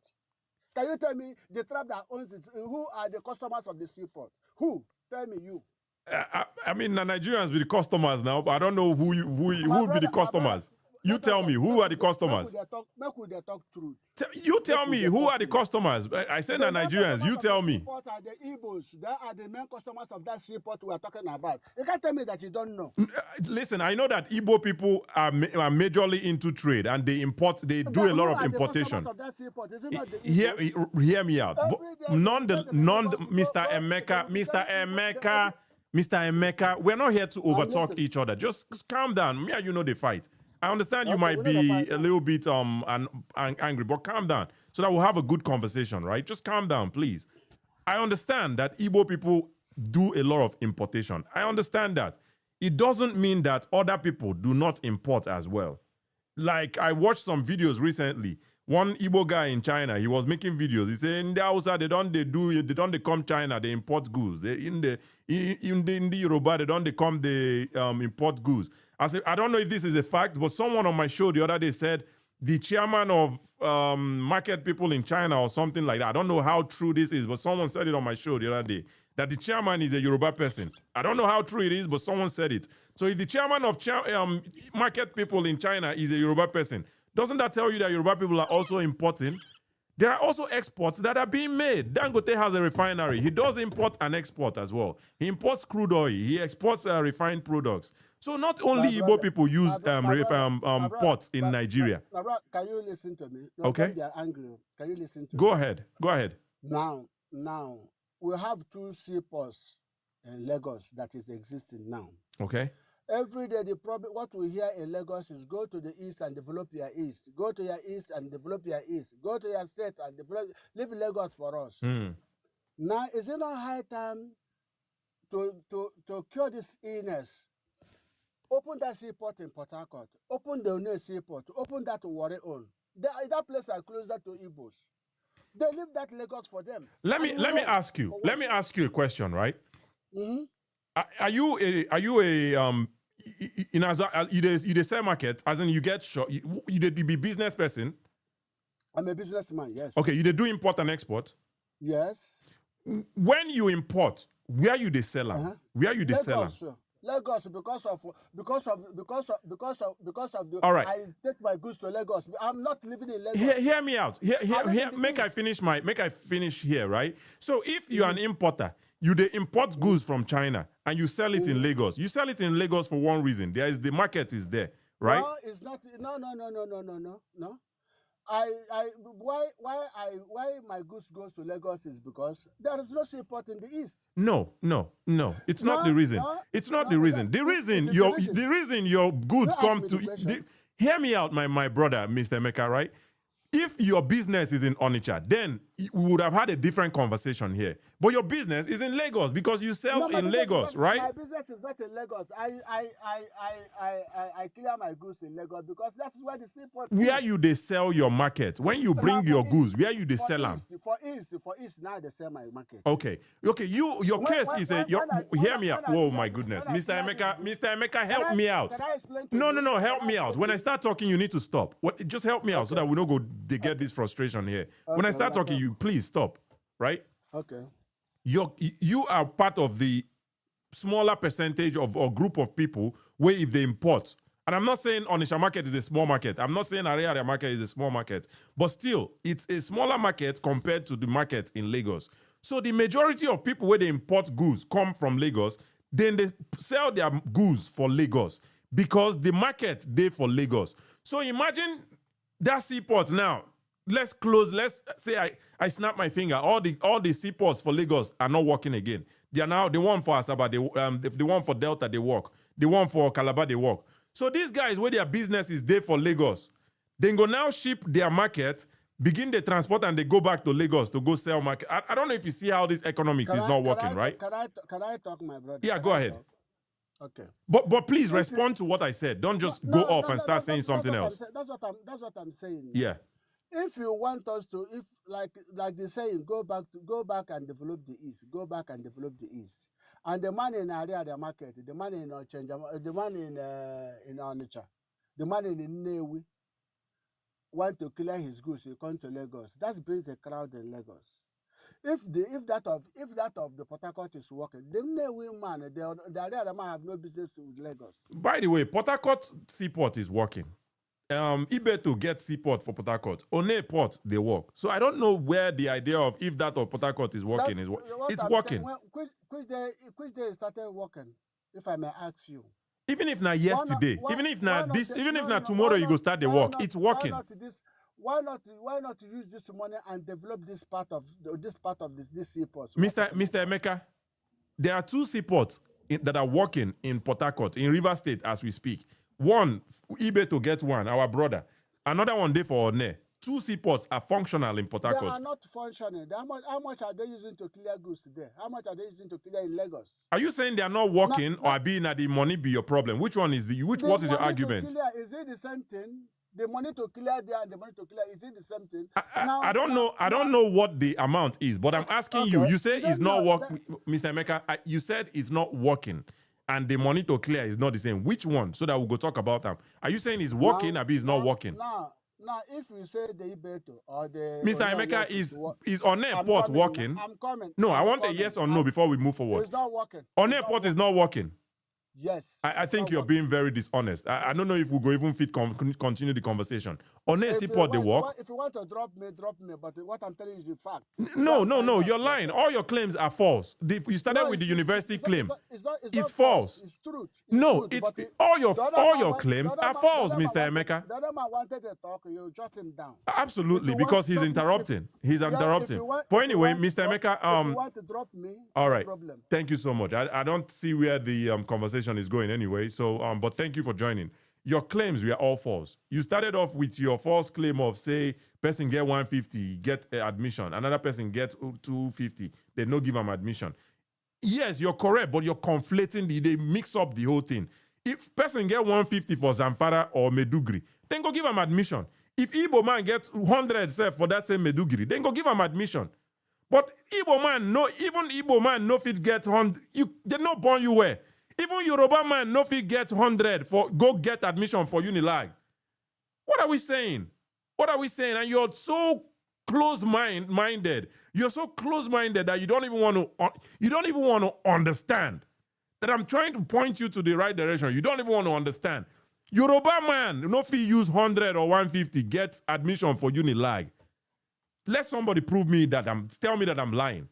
Unilag. Even Lasso self, even Lasso, right? Hey man, thank you, Mr. Emeka, for joining. But unfortunately, you're close-minded, and the way your mind they closed on this whole marginalization, this is the problem that we're talking about. We need to open our minds and get new information. Again, you say seaport for Port Harcourt need they work. 2, they work. And I'm trying to tell you that they're working. You say they work. Why are you lying? Why are you they lie? For what reason are you lying? Are you lying intentionally to make your marginalization story to still keep being valid? 2 seaports in Port Harcourt out in River State are working. Ibeto get 1. One get another 1. What are we doing, man? Igbo people, come on, we can do better. Ndigbo. Igbo kwenu, we can do better. I greet all of you guys, my brothers and sisters. I greet all of you guys. Halfway one, thank you for being here and thank you for your patience. I greet you. Thank you so much. Okay, I'd make it. I greet everyone. Choma. I greet everybody. First of all, I don't mean disrespect, but Mr. Making when you Aye, no, make we turn them down. Make we turn them down. But I see where you're going, but so that you no go get up off. I know he's not here anyway, but so it's that not people here, don't get offended. but- I hear you. But our people need to do better. Absolutely. Yeah, and if you listen to people who are speaking here, I mean, none of them are children. Most of them are married with kids. Imagine passing down this knowledge Yeah. to their children, misinformation to their own children, and these children carries this misinformation, and that's what we have been. I don't know that they have this type of Igbo people in this world. Though. You understand? Imagine their children coming out to argue and tell you, my papa said, Omo, your papa fit be dumb. Mm. My grandfather said, your grandfather, my great-grandfather told me. Your great-grandfather that doesn't know internet is telling you. Fact, check waiting your great-grandfather tell you. Your great-father, when you people were building houses those days, then the day they construct Ndigbo. So sorry, Tony. So that's what they were making laws, foolish traditions. You understand? Go and watch all that. You go see man, naked man, we do my dingo one horn, like nonsense. Sorry. That is what, and imagine somebody wakes up to tell you, my grandfather said, my father said. Yep. This not the father. Hey, you didn't go back to say, okay, this thing my father told me, or Ezioku. There's some things my father told me, but looking at the knowledge they had then and now, is it collaborating on a rhyme? It's not rhyming. It's not just to speak. You understand? Choma just this. Choma they didn't have big English. I don't know when you smell that sound to come. But at times they don't understand those big English. Hanaga what are their self accent and you understand? So our people now say marginalization. One day, ask Ukrainian, ask the Russia, non border, what marginalization means. Nigeria has never stopped Igbo people from speaking Igbo. You understand? If you stop speaking Igbo or you don't understand Igbo, it is your fault or the fault of your parents. Yep. You understand? But now Ukrainian border, I stop have from speaking Russian type of Russia. You understand? Their own type of language. Even took out their notebooks, their literatures, everything, even in television. Nigeria may ban now. John de Palestine about barricade. Nigeria stop by so okay, will stop you except during the war, which I put a room can have barricade. But after we move freely, just like Choma said, Yep. they have not stopped us from eating our akpo and egusi. We've introduced it to other people. Even say if you go see people they claim and now like their own, like saying at their own. But akpo, we don't say akpo on our own. Now you go see Yoruba man they argue say this akpo now my own akpo now we start. You go just look and say okay, no problem. It is cultural mixing. We took it from this thing, made it global in Nigerian community. You understand? Our culture, no be stop on Ndigbo say, don't practice your culture, don't practice your religion, don't do that. What is it? Okay? Even this argument that this man is making about university, when there were some states sitting not at disadvantage, just like a Ebonyi state. Do you know that the cutoff mark, maybe you that is coming from Abia State or Imo State, Gejaba to university, or who the same with Ebonyi State? Why don't we speak about that? Here people not at disadvantage and they are trying to under school. They don't go to school. And nothing stops you. You know, the funny thing there, nothing stops you Igbo. My first jam, my first when I put out from Abia Poly, LRM jam, with the admission, health science, na University of Maiduguri. Nothing stops you Igbo. If you still go there, a lot of Igbo people no na Maiduguri na school. Yeah. No, it's not Igbo people who are born in Maiduguri. From Igbo the east. From the east. Yeah. You understand? Igbo people who have okay, when you go there, food is cheap. Now. Yeah. Food is cheap. I don't mean to insult anyone, but always food is cheap or food is cheap. If you go there, things are we like cheap. We still leave our Igbo land to go there to go to school. Because the cutoff mark and the lifestyle there is cheap and easy and low. You understand? So when they close-minded, what is going on, they wouldn't understand. Okay, now, who are you, Nalibo? You fighter in the River State about their port, Ondo about their port. Why you've never fought for your local government? Are you the one going to tell Nigeria how to run Nigeria? I'm not saying it's not good for them not to open the port, but can the River State, people who owns the port, let them fight for their port now? Is it local government will give you seaport? Nah, where to go? Nah, yeah, Madman. Stop that! Don't do that again. So now, you've not fought for most of these people probably they don't know their local government chairman. No.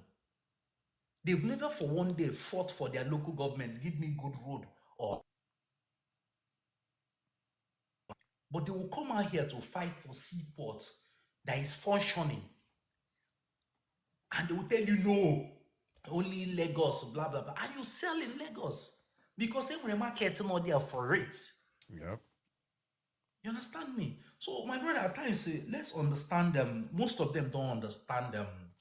That we overuse that word marginalization. Yep. And they will be no time that they've stopped an Igbo man for, like Strowman said, for contesting in your local government or in your state to say, okay, we must impose this person. We must impose Fulani as your governor. We must impose this person as your local government chairman. We must impose this person as your senator or House of Rep. Yep. And even ministers when they during Obasanjo, ministers they gave Igbo people their own fair share. Yep. Jonathan came and gave Igbo people. My Minister of Aviation. Where is our aviation industry? Chidoka, Osita Chidoka, Stella Odua, and I think one other Chikwe guy. That woman, I forget her name now, yeah. Something. Now, the education in our place get upgraded and run in smart classes. Obi Ezekwesili. I don't know the one you're talking about, but Obi Ezekwesili. She was Minister of Education under Jonathan. So now, during the time of Hana complaint, Abi? I think so. I don't know. Buhari did what he had to do. We complained too. Tinubu went in. You understand? It has been appoint and appoint. At least 45 of them. Or 4 or 5. Yeah. It has always, if an Igbo man if Obi enters there, Obi will still do the same thing. Yeah. But it's the ministers and the president, are they the one directly affecting our lives? Yep. It is the governors and our senators and our this thing. Are we getting our own fair share and cut from the government, from the center? True. Yep. Like what you said, perfect example you said, during this... One name halfway. If you want to help me just use this one round up so that we'll go move forward. I will use this one. During them, this Tinubu now, Shinobi Obasanjo cut an allowance. Yeah. He ran the government with Lagos. Yeah. One day, if that thing has happened, if it happened in Igbo land, yeah. all chains, all hell will lose. It will because they hate Ndigbo, they hate Ndigbo, But at times, let's analyze things and understand politics, and let's position ourselves. We are the one mispositioning ourselves. Absolutely. We are the ones who are always on the wrong side. We are the ones who are always opposing. Let us come out there, like Otumdeku, let us come out there and play this game with them. Yoruba people are clearly playing it. Absolutely. Let's win together, man. Thank you. Thank you, my brother Halfway. Thank you so much. Make I salute. I'm going to recap what you just said in a moment, but make I salute the people who don't gift me so far. Omo George, I see the money gone, man. Thank you so much, my brother Omo George. Thank you so much. Oba Lufon, thank you for the gifts. I appreciate you. Rasta, you want to use Rose? Finish me. I appreciate you. Thank you so much. Let's see. Dreammaker and Isaac Nice and Marachi, my sister, and Hood Wall Street, my brother. Thank you guys for showing me love with the gifts. I appreciate those. Appreciate that. Thank you so much. All right, let us recap. My brother, just one recap. I want recap. You say my grandfather told me. That is the grandfather. You get be like one joke where Billboard. I don't know if you guys know Billboard, one white comedian. He go say, believe all women. So then go say, believe all women. And he was making a joke with reference to, when sexual assault and all that good stuff. He was trying to make a joke out of it because he's a comedian, right? He said, believe all women. He said, all women, even the one who carry light, I won't burn my house. Even that one, So, when you say, my grandfather told me, that not the grandfather, or the grandfather might be this our brother that might have just come here. I'm not throwing shade, but you have to be open-minded. When somebody is giving you superior information or superior argument, listen and analyze it. Don't just keep talking because you want to talk, because you have already made up your mind. Be open-minded. Be open-minded about new information. I don't know everything. Sometimes some people, who was it the other day? I think All Opinion Matters. I'm not going to forget my brother. All Opinion Matters, it was here. I forget the argument we were having the other day. And I learned a few things from him. It's what it is. No man know everything. Nobody know everything. You cannot know everything. If somebody comes with a superior argument, be open-minded enough to analyze it and say, and Choma go say, oh, catch you, say, fair enough. Fair enough. Be open-minded to say fair enough. You don't catch me. Anyway, thank you guys so much. I appreciate it. Let's get back to the show. Choma, do you have any thoughts before we continue? Before we continue the show, do you have any thoughts? Yes. Tachi, I hope that you are keeping count of how this marginalization definition is going, because it's going to be very important for us to do a roundup, because so far we have not gotten anyone who has told us exactly how this marginalization has been going. So far it's still zero. Yep. So far, so good. I mean, so far, so good. JP, I go bring you up, but when I brought you up, I don't know if you've noticed, I know they like talking over. Just unmute yourself, begin talking. Let me and the person that are talking, let us have that conversation. We'll get to you and have a conversation. So that's how we run the show here. We don't have a rowdy house. So when I bring you back up, please mute yourself and we'll talk about it. All right. I see my brothers from the West. They don't request. They want to share their thoughts. But unfortunately, Ndigbo say Izukama na Neji. This one is Neji. We are talking to ourselves. We are talking to our brothers and sisters, our brothers and sisters. So let me address TJ AK Oluwabenga. Your name already has given you up that you are our brother from the Southwest. So unfortunately, we're not going to fit. We won't be able to have the conversation with you because we want to talk to Igbo brothers and hear their argument on this marginalization, because now they talk about them. So I appreciate you for joining, but we'll go drop you at this point. Thank you so much. All right. And also my brother, Mr. Bambam. My brother, Mr. Bambam. Again, I don't say you be co-host. My brother. But this one is a sensitive topic. Let us keep it to Izukama and Neji. Let us keep it like that, my brother. I appreciate you, my brother Bambam. I appreciate you. But we'll go drop you at this point. I wanted to bring you up so that I wouldn't let you just hang in there. I just wanted to bring you up and then address you. But I appreciate you. Thank you so much. All right. I also see Jaconde again. Jaconde 001 again. Jaconde is a brother from the Southwest. I appreciate you again for joining. But we'll go. I don't want to talk over you. Jaconde na Igbo. Oh, na Igbo? Okay. Make Igbo answer Igbo name now. Let us not be confusing you. Okay, we'll go bring Jaconde up. All right. Thank you, Mr. Thank you halfway for telling us about Jakonde. But let us continue the conversation. We have success is next, but before we get to success, make we salute people waiting for here. And that's a good point Choma raised. So far, now 2-0. Would that be how 0-2? I be 2-0. We've not had any good arguments so far. You know, the first brother that came, you know, if we ask him, Mr. JP that came, if we ask him here, he kept giving bogus claims and all that. And Mr. Emeka, the same thing, bogus claims. False, you don't know even they bogus, you know, not just flat out false claims. You know, you say no, the seaport for Port Harcourt need they work. Two of them, they work right now as we speak. You say one person get 150, they don't give them this thing. It's not true. That's a false claim. And I'm trying to educate you on it. Maybe education, saying educate might be a strong word, but I'm trying to give you a new information and you don't want to accept it. That is sad. Anyway, let us continue. Make we salute the people where they're here and then we'll move forward here.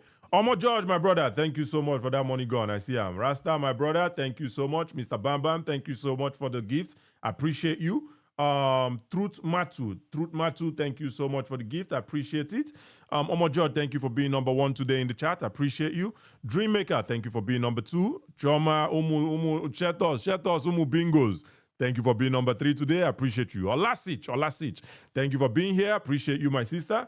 Amarachi Anofwebu, we could not check this my sister out. She they do shows like this as well. So check her out and follow her. She they do show. Even Choma they do show. I know go advise you if you be bingo, make you follow Choma Sha. So let us focus on Amarachi. Amarachi they do shows like this. So check her out. Follow her. She they do shows like this. JP, blessed man, halfway, my brother. Him too. They do shows like this. So make you not check them out. Fatima, Paparazzi one. I greet you, my brother. I think you requested. We'll get to you in a moment. Rasta Obaluton, Stay Woke, OI Segs, Starman Alpha, Oluwa Pancho, my brother. Thank you for coming back. I appreciate you. Read with Momo, Melanin, Odev Africa, Emeka Adams, Mr. Emeka Adams. Thank you for still being here. I hope you take something away from the conversations we're going to have today. That would be very nice. Open up your mind and accept new information. Whatever information you had that you presented today, it's false, flat out. I'm not even going to mince my words, right? They're false. There's nobody that is getting admission with 150 in UNN. I promise you that, regardless of where you're from. I promise you that. But anyway, thank you so much for still being here. Thank you. Isaac Nice, Truth Matu, Oracle, Paul Praise, Dabo Babs, and all the other beautiful Lokonzo, my brother. Lokonzo, you don't take long time no see. Thank you, my brother, for joining. I appreciate you. Make we salute people there for Facebook. Moshud Suleiman, Olufade Mayowa, Lina Wateze, thank you for joining back again today. I appreciate you. I think you've been here before. I appreciate you coming back on Facebook. I appreciate you. Andy Anna Bossin, Shina Bajamila, Andy Anna Bossin, thank you so much. Frank O. Itua, thank you so much. Ifanye Kemeze, thank you so much for being here still. All right, let's read the comments from Facebook. Moshud Suleiman says ports ownership has always been on concurrent list, meaning anyone could include private investors. All right, thank you for sharing that. Ifanye Kemeze says, bring up my good brother Paparazzi. Let's hear from him. We are going to hear from Paparazzi very soon. He's already up. Thank you, Ifanye Kemeze, my brother. Appreciate you. Frank O. Itua, he says Nigerian government should also fix the other ports. Absolutely. It would be nice to fix the other ports, but the other ports are actually working. Ibe to get private ports for Port Harcourt, and One port, they work for Port Harcourt. So, those other ports are also working. Anyway, thank you guys so much. Lawal Olaide Emmanuel from Facebook. He says, please, Kachi TV, I think you need a TV screen to use search engine and clear points and facts. I could do this thing, but these ones, no, it's not worth the time to start doing all that stuff. Everybody knows on airport they work. I don't need to go and start wasting everybody's time to do that. I do that. I can do that. I have 4 monitors here actually. So thank you so much though for pointing that out. I appreciate you. All right, let's get back to the show. Mr. Success, thank you for joining and thank you for your patience. Let us hear your thoughts on this topic. Good evening, host. Is it majorly Igbo guys that you want them to speak tonight, right? Yes. Are you Igbo, by the way? Yes. Thank you. No, I'm not, and I wouldn't want to make any comments. Though all right. My comments were being genuine, and it's not because I know this is sensitive. It is, and that's why we want to keep it to our brothers. And I'm not even coming in to say I want to make this remark. Rather, I would just want to give an insight towards what we help you on this platform. Yeah, And major I appreciate that insight. I but appreciate the insight. If we take them if us, offline, let's take that yeah, one yeah, offline, yeah. please. I'll definitely drop. Just let me Absolutely, drop that absolutely. Let's take it offline. Thank you so much. I appreciate you, Mr. Success. All right, let's go to paparazzi one. Paparazzi one. Sorry.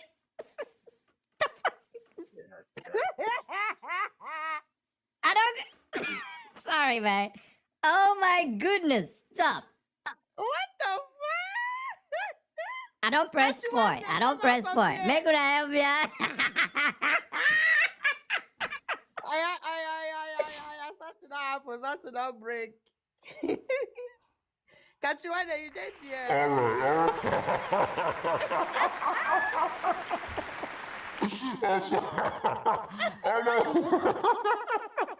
I don't press point.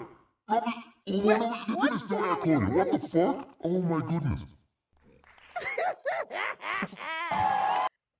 Hello? Victor, Oh, the shit. teacher I help fire. Alright, give me 1 second. Let me try to fix this. Oh, shit.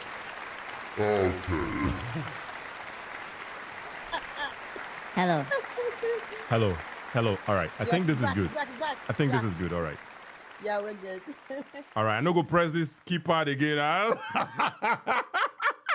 Oh my goodness, man. Make good no verse for me. Can you guys hear me? Can you guys hear me? Oh my God, this thing I help fire, we don't go. Shoot. All right, you guys can hear me. All right, that's good. All right, let's get back to it. I'm sorry about that, man. All right, sorry about that. I still didn't learn this whole setup. Allow other people talk now. I'm looking at other people talk. Who's all right, JP, I thought I warned you before I brought you up, and you're doing the same thing. We'll drop you at this point. Unfortunately, we won't be able to even have a conversation with you again because you're being disrespectful. You see, sir, I've been a struggle with I was having a technical difficulty trying to fix it. You did a shout, allow other people talk. Like, what are you doing? What are we doing here? Anyway, Choma, you see what's in? I don't go press point for my setup. Anyway, I think I fixed it. I'm not going to touch it again tonight until I figure out what all these buttons do so that I'm not going to mess them up again. Anyway, I hope you guys can hear me. I hope it's sounding good in my ear anyway. Paparazzi One, thank you for joining. We're solid from here. Thank we can you. hear you. Yes. Paparazzi One, if you want to unmute yourself, please let us let us talk about it. Sorry about the technical difficulty there. Sorry, I'm still new to this stuff. Yeah. It's a system issue. And I greet everyone in the box. And first, let me start from addressing certain guests. They need to understand what is called value realignment. The way Kachi wants to run his show, I've aligned to it. He doesn't like being interjected. He doesn't like being talked over. He doesn't like his guests unmuting himself. And I've aligned to it. But some persons, they come to your show, they know this is the protocol, they keep doing. Example is JP. And that tells me such person will be difficult to deal with. Yeah. Let me put that aside. So I want to touch. Thank you, Paparazzi. I appreciate it. I want to touch basically on two things which Emeka raised. Firstly, I think the Nigerian government is not putting out much information out there. They just put half information and people begin to run propaganda and they don't want to put out corrective statements. I'll give an example of what Wolf is working. When they wanted to dredge it further, the reason is this. They never envisaged there are so many underground pipe, oil pipe, gas pipe, cables that went through that route. So if they need to dredge it further, they need to rehouse those infrastructure, which would disrupt a lot. Most people do not understand how much underwater cables we have in Nigeria. Say, for example, Glow as a network, they have optic fiber. It goes through the undersea. Even most people do not understand the internet we use today. Most cables are laid under deep seas. They don't know this. Let me push that aside. One is working, MP is working. Now, he mentioned about universities and their cutoff. Probably, respectfully, he doesn't understand much. I attended Abia State Polytechnic not by choice, but by constraint. The course I've ever wanted to do growing up I wanted to be a lawyer. I had my WAEC. The only thing that made me receipt GC, sheet for GC the same year was maths. But I couldn't. And in all of this, my choices have been either same university through. I couldn't because I didn't meet up the cutoff. But I can tell you for a fact, I know friends that went as far as Kanu, Maiduguri to study, even Benin, because the cutoff were low. Maybe the area he was talking about was catchment area, which they consider, right? Let me put that aside. I have been someone who believes let us scrap jump in Nigeria. Obviously, Wesley had a chance, but she made You the said situation you worse. believe that we should do what? Scrap jump, Scrap, I see. yeah. Because of at least I've been in UK for close to 20 years. There are no country. I don't know about America and Canada, but I think most of the advanced countries, once people finish their high school, they want to proceed to university. There's no central exam that has been sat. Every schools have their own requirements. You see, most of us do not appreciate in every country that what they call elite universities or institutions. Say, for example, the requirement to get into University of East London is not the same requirement to get into London School of Economics and Business. Apart from it's totally pricey. It's not even here, if you follow the records, it's not been long that blacks started breaking into elite school like Cambridge, Oxford. It's expensive, the requirement is high. Same persons that are complaining today did not understand that each university senate set their own cutoff. And these are rackets. Say, for example, I could remember then, I can't say, you know, I fell below the cutoff, I couldn't. This thing they do in Nigeria, VC list, like admission Yeah. racketing.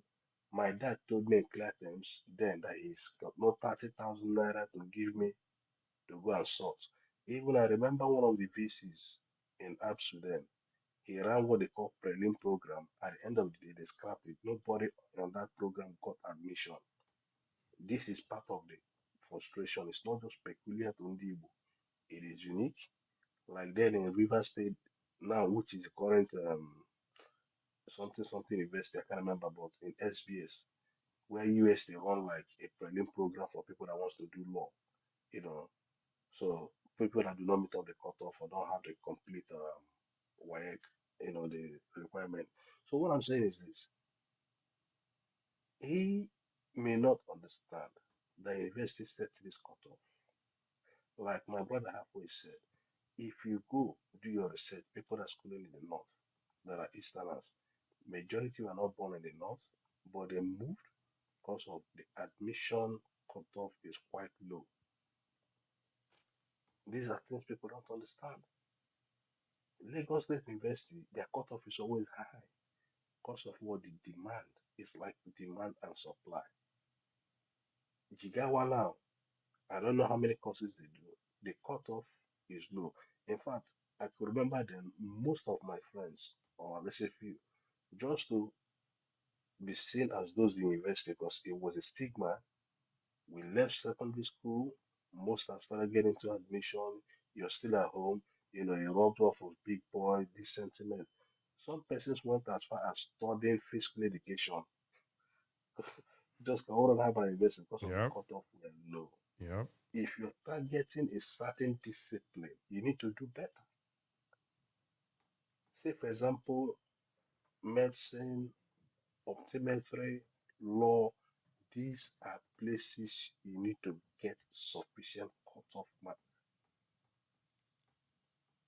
but they don't appreciate this. Yeah. First, I understand the sentiments.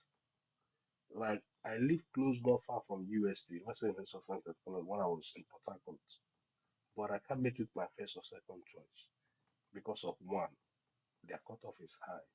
Two, if I don't meet up, there's no chances. These are facts. I understand those points, but not because you're Igbo, you're this, you're that. Notwithstanding, those who get long leg go to. Yeah.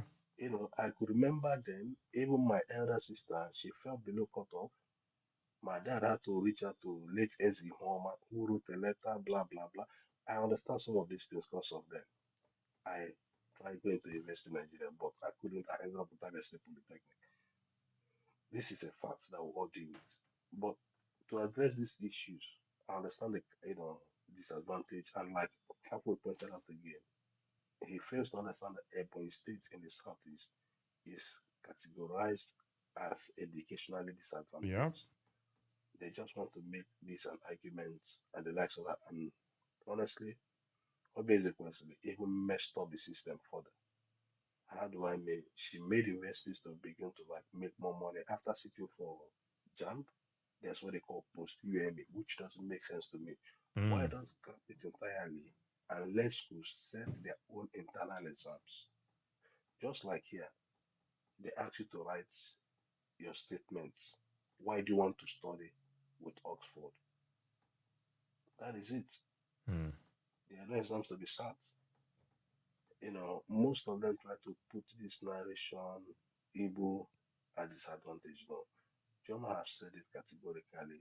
They don't understand what marginalization is, and they will have flogged that phrase. The Yep. requirement to apply for a Nigerian passport is same standard requirement for all Nigerians. You do not go and get a permission from the north or whatever. You're allowed to practice your culture, do everything, travel freely without restriction. Sometimes when they use this word marginalization, I begin to wonder. They can discuss economic policies. That is not the same thing as marginalization. How can they claim that Igbos are marginalized? After the Civil War, the first democratic election, an Igbo person ended up as the VP to Shagari. Does that drive a message we are not marginalized? The only problem I see here with some persons is they cannot untwist the rest of the country to become the president. Mm. Politics is a game. Play it. Accept it. You know, Now, let me just wrap up with this. All these are kind of formed a party. I think it's called, is it YPP? No, I think that's let defined, but I don't want to mistake it. PPA. I But think PPA. what I'm trying to say Yeah. is this. These parties, they don't have a national spread, just like ABGA. But every Igbo person that won a seat, can this guy mute? Every Igbo person that won a seat with those parties to the National Assembly or Senate, House of Representatives, were duly recognized by INEC. Yep. They were sworn in.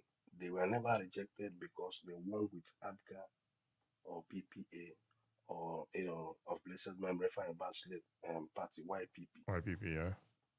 So we are not. Because of what? These parties do not have a national spread. Yet some persons, some politicians won their respective elections either for Senate or House of Rep, and they were fully, you know, inaugurated like any other national legislator and the likes of it. So where does that thing come from? Even in ABGA, Soludo wins an election. INEC they didn't tell me that I would not recognize party. No. Why am I saying? Like I can use that for a case study. It's purely an Igbo party because Yep. they are not as so when they make most of these arguments, it doesn't sit well. The challenges we face is not where the seaport is located.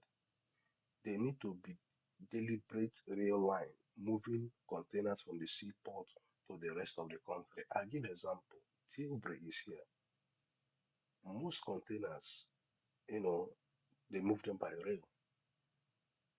Now they make arguments.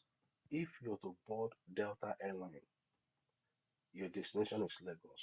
The price is not the same thing as someone who wants to board Delta Airline. Okay, I don't know if Delta Airline goes to Abuja, like British Airways now, they fly Lagos and Abuja. The prices are different. Yep. It's not the Just like same. even airpiece self, even the airpiece flight. Sorry, sir. Respect catches through. All right. I don't know who this person is. I just brought you up. You won't come there. Even I don't need your corroboration. I'm trying to have this conversation with Paparazzi, and we'll finish it and then go from there. But yeah, make una try to respect for you. Come in, you don't just unmute yourself and start talking, please.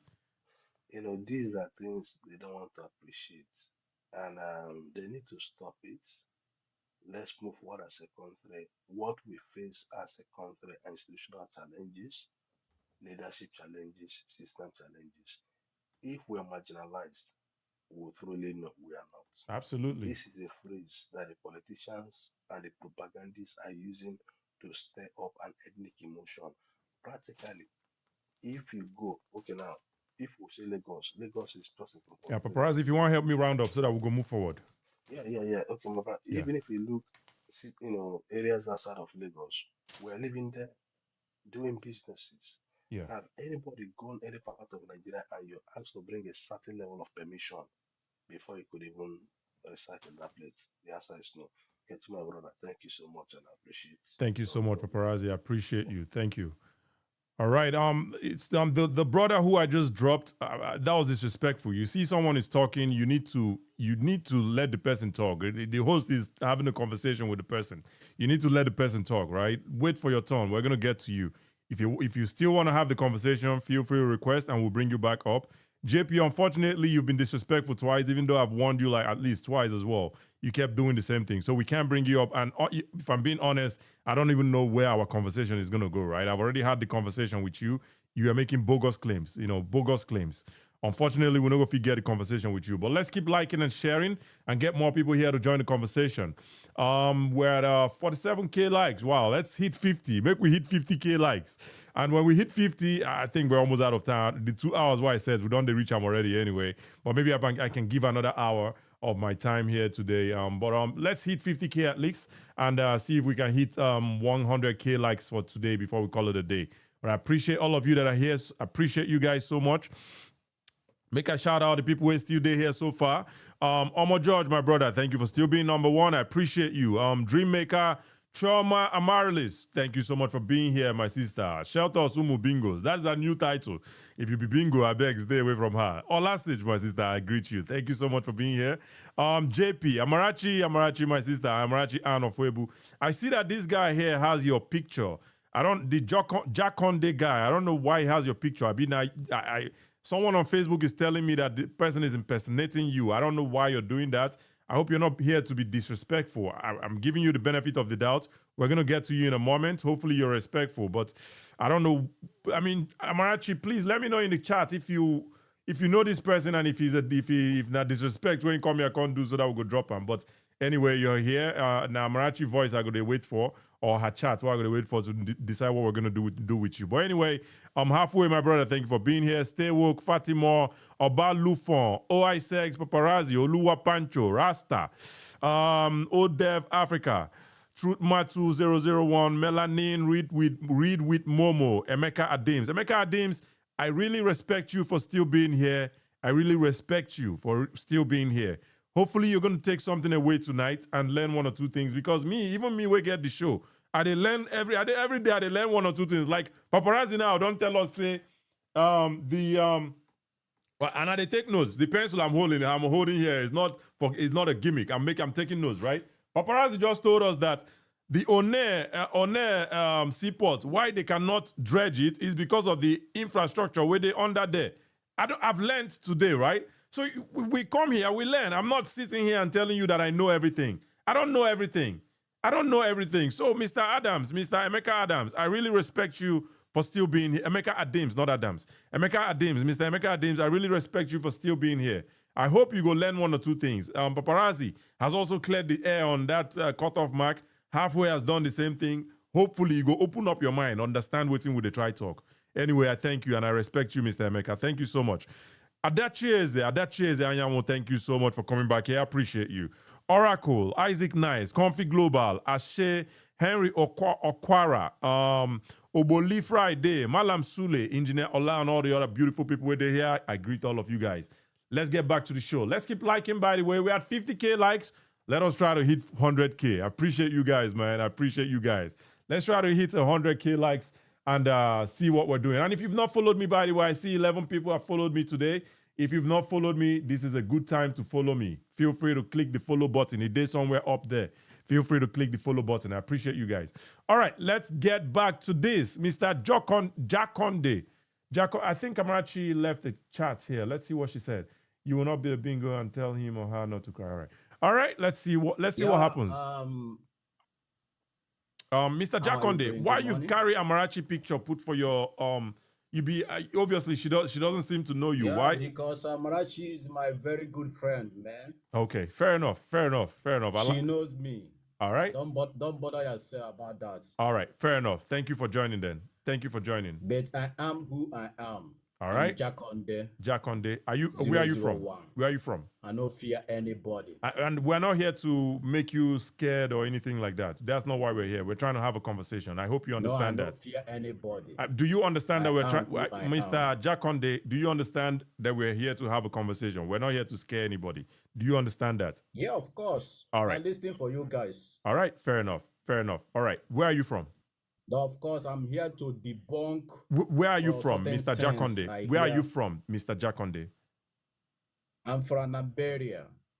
Liberia. Did you say Liberia? Kachi, this guy is trolling. Are you not I'm clocking? from Liberia. I'm from Anambra State. Stop. I'm from Anambra State. All right. Mr. Jaconde, I beg, help me out, right? The guests are getting a little bit jittery. So make we at least make we kill their doubt. Say you're not here to troll. She's scared. Mr. Jaconde, please make you not waste my time, please. I don't want to waste my time. I don't want to waste yours either. If you, I would have other things to do. So if you're here to waste my time, that's okay. I'm just gonna drop you. Are you ready to have this conversation, please? If you're from Anambra, say you're from Anambra. Of course, I'm here because of you. All right, thank you. Let's get started then. Marginalized or mispositioned? What are your thoughts? Yes, because I hear one of my brother halfway say that some elders. Mr. Jaconde, the question is this, right? Marginalized or mispositioned? What are your thoughts? I'm here to. I wanna came there first because I listening for you before. You telling one guy, Mr. Emeka. Mr. Jaconde,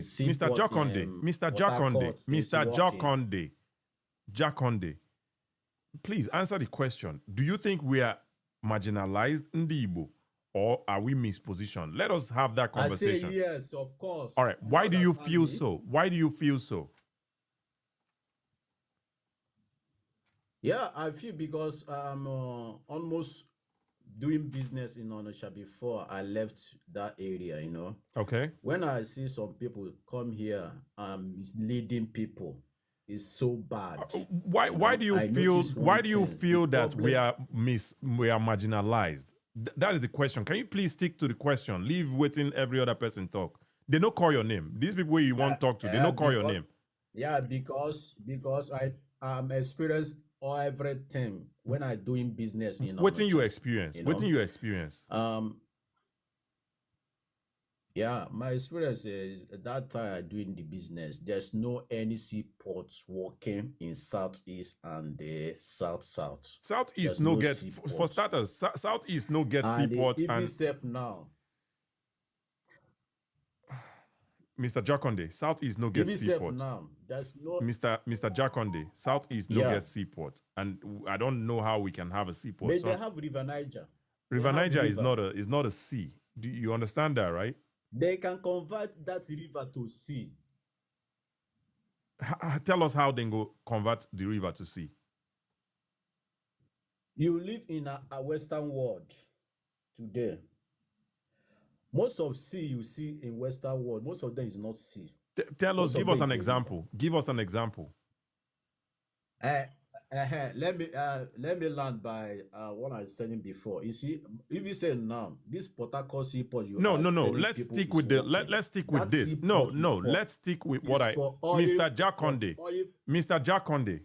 You say some of the sea or most of the seas. Can you allow me to can you allow me finish? You can ask me a question. No, we're having a conversation. Why you go ignore the question while I ask you begin to talk another thing? That one is rude too. Now you know believe You know, see, I'm like that. It's rude. Somebody asks you 1 + 1, you ignore the person. Begin to talk about ABC. That's rude. Don't you understand that?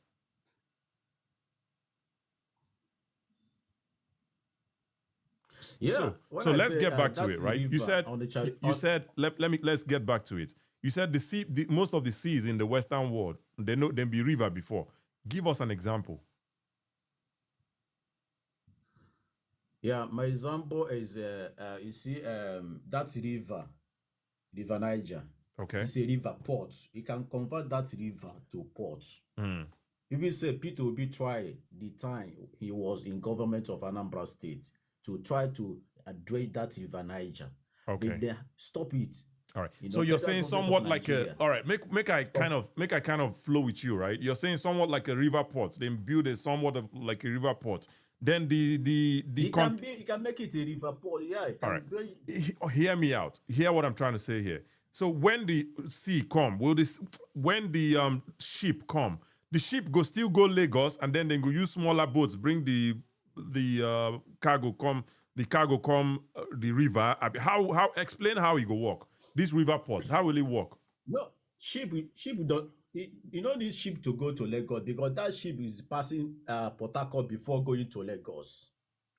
You know, any ship coming to Nigeria today is Mr. Jakonde, Port Harcourt unfortunately, it going doesn't. to Lagos. I don't think you have a good understanding of how these things work. Let me explain something. Let me finish. No, don't finish. Pause, please. Please pause, Mr. Jakonde. Make I explain something to you, right? Even the Lagos seaports, I don't know the one, whether Papa or Tinker, I don't even know those ports, but I know Lagos seaports. The biggest ships where they operate right now in the world, they can't even go to Lagos. Then they go, whether na Togo, Togo na Cotonou, abi Benin. So they go some other place. Then they go transload those things. Some of the things go come through road. Some go come from smaller ships and then come to Lagos. Lagos port is not even, the capacity of that Lagos port cannot hold the biggest ships that we have today. So I don't understand how this ship now you want to. Do you know why? Why? Because Lagos Seaport is small than Calabar Seaport. Calabar Seaport is bigger than Lagos. Okay. What about the one in Port Harcourt? What about the one in the two where we get for Port Harcourt? We didn't do those ones. Yeah, almost all those seaports is bigger than Lagos Seaport. Okay, so why are you still worried about? So if these ones are working in Port Harcourt and Calabar, why are you still focused on Lagos? Why can't you say they do business for Onisha? Why you need to bring? I didn't say they are working. They are not working.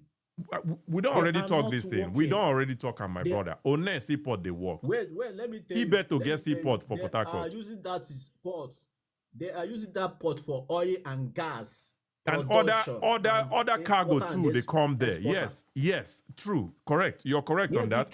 However, other cargo they come there as well. Not for masses. Not for masses. Mr. Jakonde, it doesn't seem like all right, Mr. Jakonde, it doesn't seem like you have a good understanding of how the issue where you won't even discuss. It doesn't seem like you have a My good. brother, I'm more experienced than you. I'm a businessman who tell you what is happening in that country. All right. All right.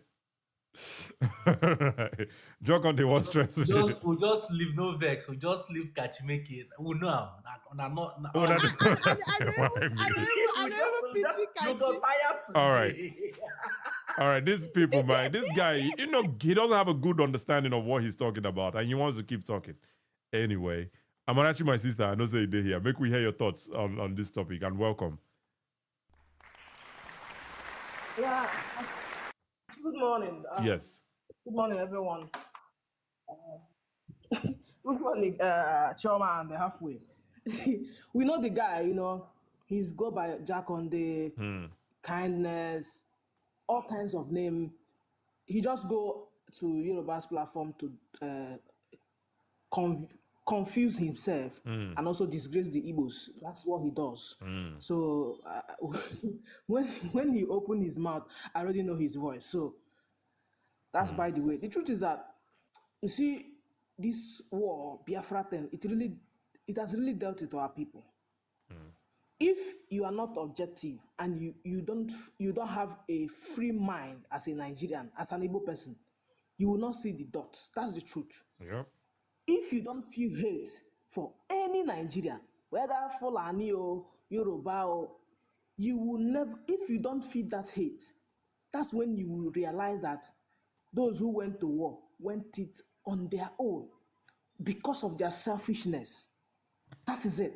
But if you are biased, oh, Yoruba, that kind of hate, well, Hausa, you will always succumb with that water. So for me, I've always said it here, Kachi. I don't feel I came back for Jack on that said do I know him face to face? He's on TikTok that I know him. So as for the marginalization, I don't like to speak about it anymore because I'm tired of talking about it. If you feel you are marginalized, why don't you go to your leaders? You have senators, right? Tell them that they should go to the Senate and speak on your behalf. That's why you have senators. Yep. And if you can't do that, then shut up forever. You see, so that's my.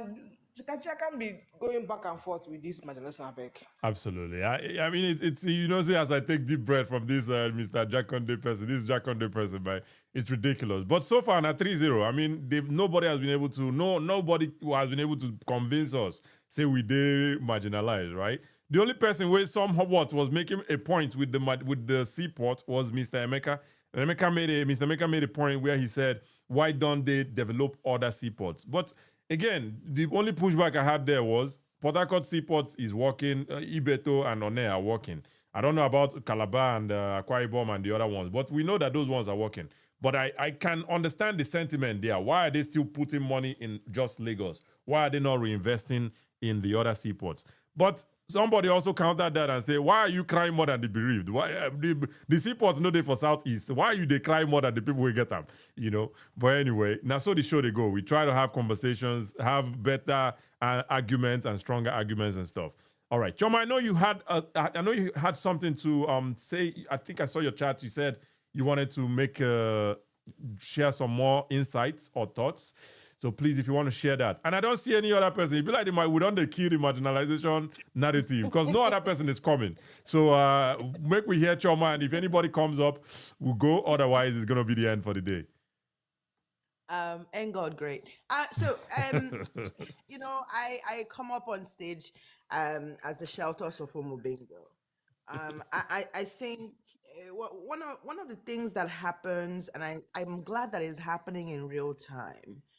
Kachi, and big ups to you. I know that sometimes I tease you and say you go see Shege with this Bingo because you don't understand, but it is absolutely necessary to also have these conversations. Why? Because it is in the gaps that you realize that, you know, brain on ilo now, man, sense right? It simply just means that, you know, the arrogance of ignorance is the sort of assumption that you know more than you know, right? Because it's better when you are ignorant and you don't know that you don't know what you don't know, because at least you can open the mind and say, me, I shall know. The problem began when this agitation turned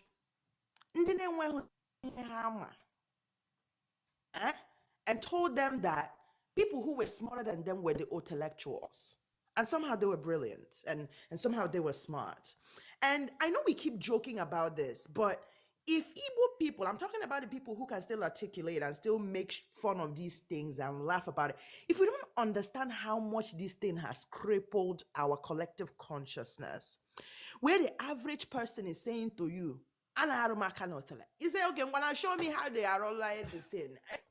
And I say, but I'm a student of Nkewa.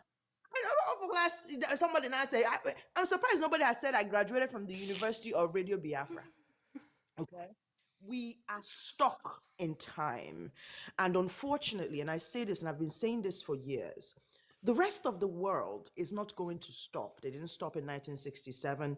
Nigeria is not going to stop. Every other Nigerian is negotiating with Nigeria differently. I have had even a 3-hour class on this subject, and I will not repeat it here again. However, if as an Igbo person, that in the binga, that bingoism has gone so deep into the brain, I was sitting here and I was counting. I said, seaport, seaport, seaport. I'm surprised somebody didn't say international airport. The thing is, we all know the talking points, and the talking points have not turned into facts for the 10 years or 26 years that we have been recycling and recycling. You have to tell yourself, it's not all the time, be kind to yourself, because sometimes you go on again, you don't know what you're talking about. And you need to shut the hell up. Because I think one day now, when people come around, say, oh, guys, go and buy mineral and soda for the guests. You know, there's a reason why they send you out, because I'll bring on a meeting. You know, there. Those people didn't have opportunity to talk in their own meeting. Hey, Bria, be here. Doing on my wall. Oh, I need them me peru when they bear this big. I walk am kachi. Ma dunu vam. I'm saying in Ndigbo so you can look where. Because you people have embarrassed us so much that our shoulder pad cannot rise up. It cannot rise up. Anna Ajugi, how are you marginalized? Somebody, let me even make this point for them, because in fact, it must be hard to be a bingo, that I have to now be giving them free points to help them at least adjust to normal settings. Because the level of bingoism now. The reason you have to understand, buying and selling and trading is not the same thing as import and export. Oh, we gotta order something from Temu. When I run a village, you get in importation. Okay? No. I don't understand how we got to this point where I am Mazikwe. You know, you are talking about university. You're now. Are we here? Or it's. I mean, come on. Think about when you, as the father, is this what you would teach them, for them to now go and score into Uniben or wherever the unis you guys are talking about? And by the way, the correction was that SATs and ACTs are a thing. There's a reason why there are tests and tests and tests. It is because, I'm sorry, just like my last name says, Akanina Hagotu, we're not the same. Okay? People are not the same. There are people that will go technical school. There are people who will not test into this school. They go to this school. It's just that Nigeria, everybody just think, I just want to be a graduate. I just want to be.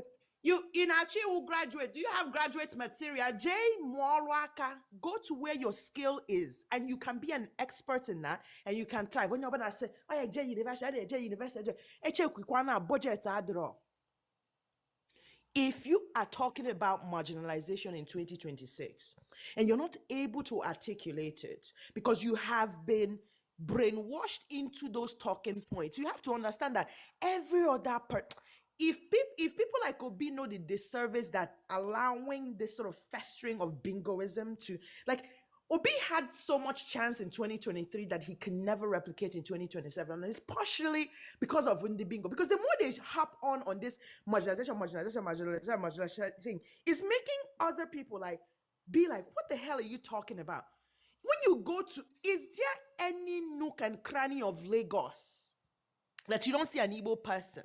Is there any nook and even that Sokoto prison that is the hottest that it has ever been in all the times? This April now that is hot, there is an Igbo man in one bus somewhere, a night bus in Ejide Sokoto. You don't see that flipped. What are you going to those places? All those places that you say they are marginalizing you. What are you going to seek for there? Greener pastures. You're basically like scoring your own goal, making the arguments that you're marginalized without the supporting backup of what you are saying. Why haven't you done a mass exodus and run back? I think marginalized. I'm marginalized again in Lagos. He said, oh, it's because seaport Adro. How many seaports do you think are in the north? Sea Adro there, River Adro there. Are you exporting at scale? Do you understand export at scale? Is it no kumango na a coco no tele somehow that because you're importing. It's called import and export for a reason. Other regions, even the people that you think that when here, they are exporting, they are making all these deals that you don't even know about because EJ China and Guangzhou or something. Container This is making us look bad. And unfortunately, those of you who know better, you need to speak up more. Don't wait for Nani Chioma or Kachi or Amarachi.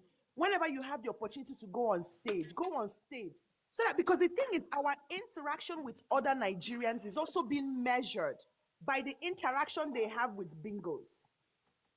And it's like every year we are getting worse and worse and worse. There is no marginalization that anybody has been able to prove on this stage.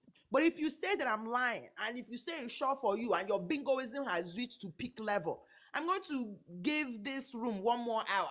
Come up on stage. Let's fight bingo to shelters. Let's see who will win. Thank you. Absolutely. Thank you, Choma. I don't set timer for another 1 hour. I see 3 people requested. That's why I set that timer for 1 hour. But thank you, Choma, for sharing those thoughts. Absolutely. We don't day here. Nobody has been able to prove this marginalization for us. But we have 3 new people here. Mr. Dickens Sam, I know me and you don't get numerous conversations. I really appreciate you. The people where they appreciate the most, now the people where they always come back, right? Because I believe, say, the more you come back, the more you're going to learn. Because if me, we get the show and they learn, there's no way that you're not learning something. There's no way. There's no way you're not learning something. If me, I learn every day where I come here, I learn 1 or 2. No way where you need to learn something. So I appreciate you, Mr. Dickens Sam. I see you, my brother. We'll have the conversation very soon. And all right, Nkema Konam, I know you don't unmute yourself already. I think we've also had a conversation. I know that I used your name they sing the other day. I don't know if we've had a chat before, but just give me 1 second. Make I just salute people where they're here and people who don't gift me so far. Let's see. Make una send Choma gift. No be to the talk. Very intellectual. Very intellectual. Send them gift. Send them gift. Udiwenyi, thank you so much for the gifts. I appreciate you. Dreammaker, thank you so much for the gifts. I been a Choma you send. Okay, make una they send them. Na Choma you send. Make una they send Choma gifts as well. Omo Ele. All right. Omo something. Omo. The name not the show complete, but thank you so much for the gifts. I appreciate you. Omo, thank you so much. The name no one show complete, but let me see. All right. Anyway, Mr. Omo, thank you so much for the gifts. I appreciate you, my brother. Who else? Oni Oluwa Femi Camille. Thank you so much for the gifts. I appreciate you. Thank you so much. Why this name no one show? Make I click into them. I fear to click things so that you no go spoil. I don't know anything I go touch. My voice begin to talk like chicken. So I fear to click things where I don't know. For this, anyway, Mr. Omo, thank you so much for the gifts. I really appreciate you. Thank you so much. All right, let's get back to this. Let's get back to this. All right. Nkemakona, blah, blah, blah. Shiba, are you feeling good? Are you feeling good? I swear. Thank you again, Nkemakona, for joining. Let us hear your thoughts on this topic. Thank you, Kachi boy. I know be boy, you na man I be you. Say Kachi boy, na man I be my brother. Let's get that right. Let's get that right. Na man I be, I think. But thank you for joining. I appreciate you. Thank you. I heard you about marginalization and mispositions. Yeah, it's a good question, but I wanted to talk about it the other day. You brought me back. You have a perfect opportunity today now. And I make a tell now. We have a range. We have a range of topics we talk about. So on a specific day, we want to talk about a topic that's there. You know, and that's why I drew you back the other day, because we weren't talking about that. But we have this opportunity today. Let's talk about it.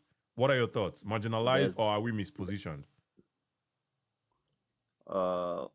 We are mispositioned, not marginalized. You know, most of us who was not opportune to go to school, when they speak some English, we just grab it without knowing the full meaning of it. And that have affected us a lot. We are mispositioned. And according to my understanding of you, is our fault. Collectively, more especially our parents before us and our current parents.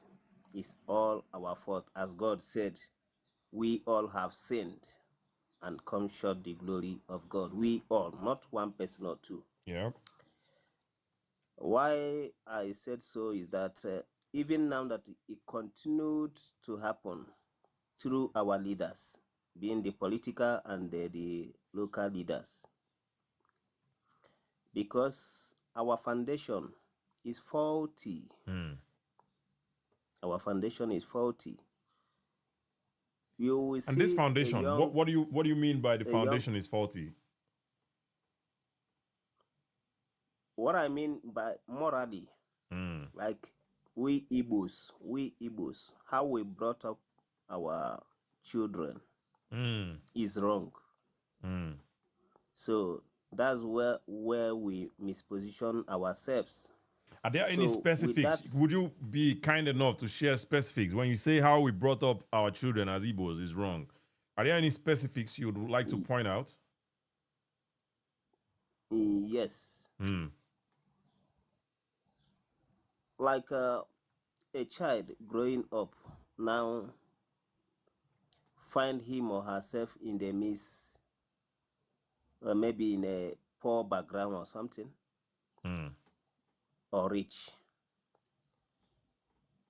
He or she never traveled to village to know how they live in the village. And this mother or father, they made themselves in the township, in the city, I mean to say. So they grow up there. The kid doesn't know how their people live. The mother or the father don't have time to teach them. For example, respect, loyalty, patience. We only I don't know. I think this can be subjective in so many ways. I mean, I don't necessarily agree that Igbos don't teach their children respect and loyalty, all these traits that you're talking about. I don't necessarily agree to that. I mean, it might be it's not even might. This one they're very subjective. Maybe you've experienced. Maybe you know some people that they weren't taught respect. But for the most part, Ndigbo, I think we they teach respect right from my household. You know, they greet. If you see elders, you greet your elder. If elders they talk, they talk. You know, those small things from small. Now so we did. Now so we do for my own household growing up. So I don't know. I think it's just subjective. You know. Okay, let me make it more clearer to you. Do you hear that language of Okwotekene Eze? No, but that's one. No, be parents they teach the Okwata Ekeneze now. No, that is one. Waiting people don't grow old, begin they do Okwata Ekeneze. Abi, this is not what parents teach, right? I mean, it's not my parents no teach me Okwata Ekeneze. My parents no teach me that one. Now me grow up, begin to hear about them, understand what it mean and all that. This is not something that's taught, you know. Okay. Do you, in any way, most times see a young man in Igbo land disrespecting an elder person? I think it happens. I think it happens in every ethnicity. It's not like local to. It's not just remote to. I don't know the word. I thought local remote. But you get the point. It's not only Igbo people that you find that trait where young boys are disrespectful to older people. You're there everywhere. I don't think it's specific, unique. I don't think it's unique to Ndigbo. Maybe my point is hard to understand, but let me use another way. When you travel around the world, when you come to the street, for example, sometime I met someone, there is a fight.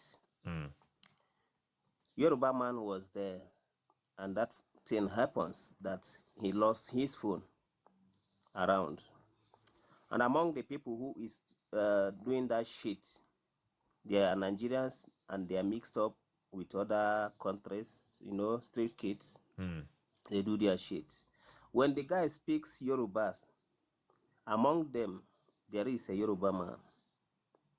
He quickly tried his possible best to restore back that very young man, phone. In few weeks later, it happens again. That is an Igbo man. The Igbo man promised to give everything just to get the phone back. But his Igbo brothers couldn't help him out, but they are there. When the brother tried to explain, he got a slap by a young man, Igbo man. Yeah, I think this again is another unique situation, and I'm not saying it didn't happen, but also it's also taking us away from the topic for today. So let's bring it back. I know you're trying to make this case of we being mispositioned but not marginalized. So let's bring it back to the topic. In terms of us being mispositioned, okay, how and why do you think so? Why do you think that's the case? Why we are mispositioned is that, like now, maybe I can come in with a political people, like politicians. Can I bring them in? Can I? Say that again. You come in Can with I use them as political. You come in with political people. as- You're asking if you can use them. Use them for what? for example, Okay. using their communication, for example. Politicians, should I use them? I'm struggling to understand. So let's start again. You say you come with politicians. You're asking if you can use them. Use them for what? For example of like how we are being mispositioned. Oh, I see what you're saying. Okay. All right. Yeah. Yes. Yes, we could. Yes. Thank you. Correctly said. Somebody like what is it called? Peter Obi. Currently, he is popular in the political sector. He has not, and will not educate us, his people, what is happening, his intentions, what he can achieve or want to achieve, or how things works. He have no knowledge of where he is, but he claim he knows. He didn't prepare for where he is now. He find himself there. So if anything happens now, he come back with this word, first word, marginalization, because he's an Igbo man. But he didn't prepare for that position. He just find himself there because he gets some people who support him or who is supporting him. I think I see where this argument is going, and I somewhat I agree with it partially. When you say if he loses, if it doesn't work out for him, he could go and start crying wolf, like marginalization. But where I disagree with you is where you say he is not prepared. He did not prepare for it, and he just found himself there because of people that are supporting him. I think Peter Obi is the most prepared person. Peter Obi was, in my opinion, you can disagree with me, but in my opinion, I think Peter Obi was very prepared. He ran as a vice president with Atiku. I think running as vice president, that gave him the exposure that he needed on what he needed to do to campaign solo as a presidential candidate. And when he ultimately campaigned, he did what no other Nigerian politician has ever done. He toured pretty much the whole world. America, Canada, like the Americas, the American continent. He toured Europe. He toured, I believe, Africa, Nigeria, obviously, right? He toured pretty much, and he went to China, I believe, as well. So no other presidential candidate has done that. If that's not preparation, I don't know what preparation is, So I think he's done something. I think he was prepared. Okay.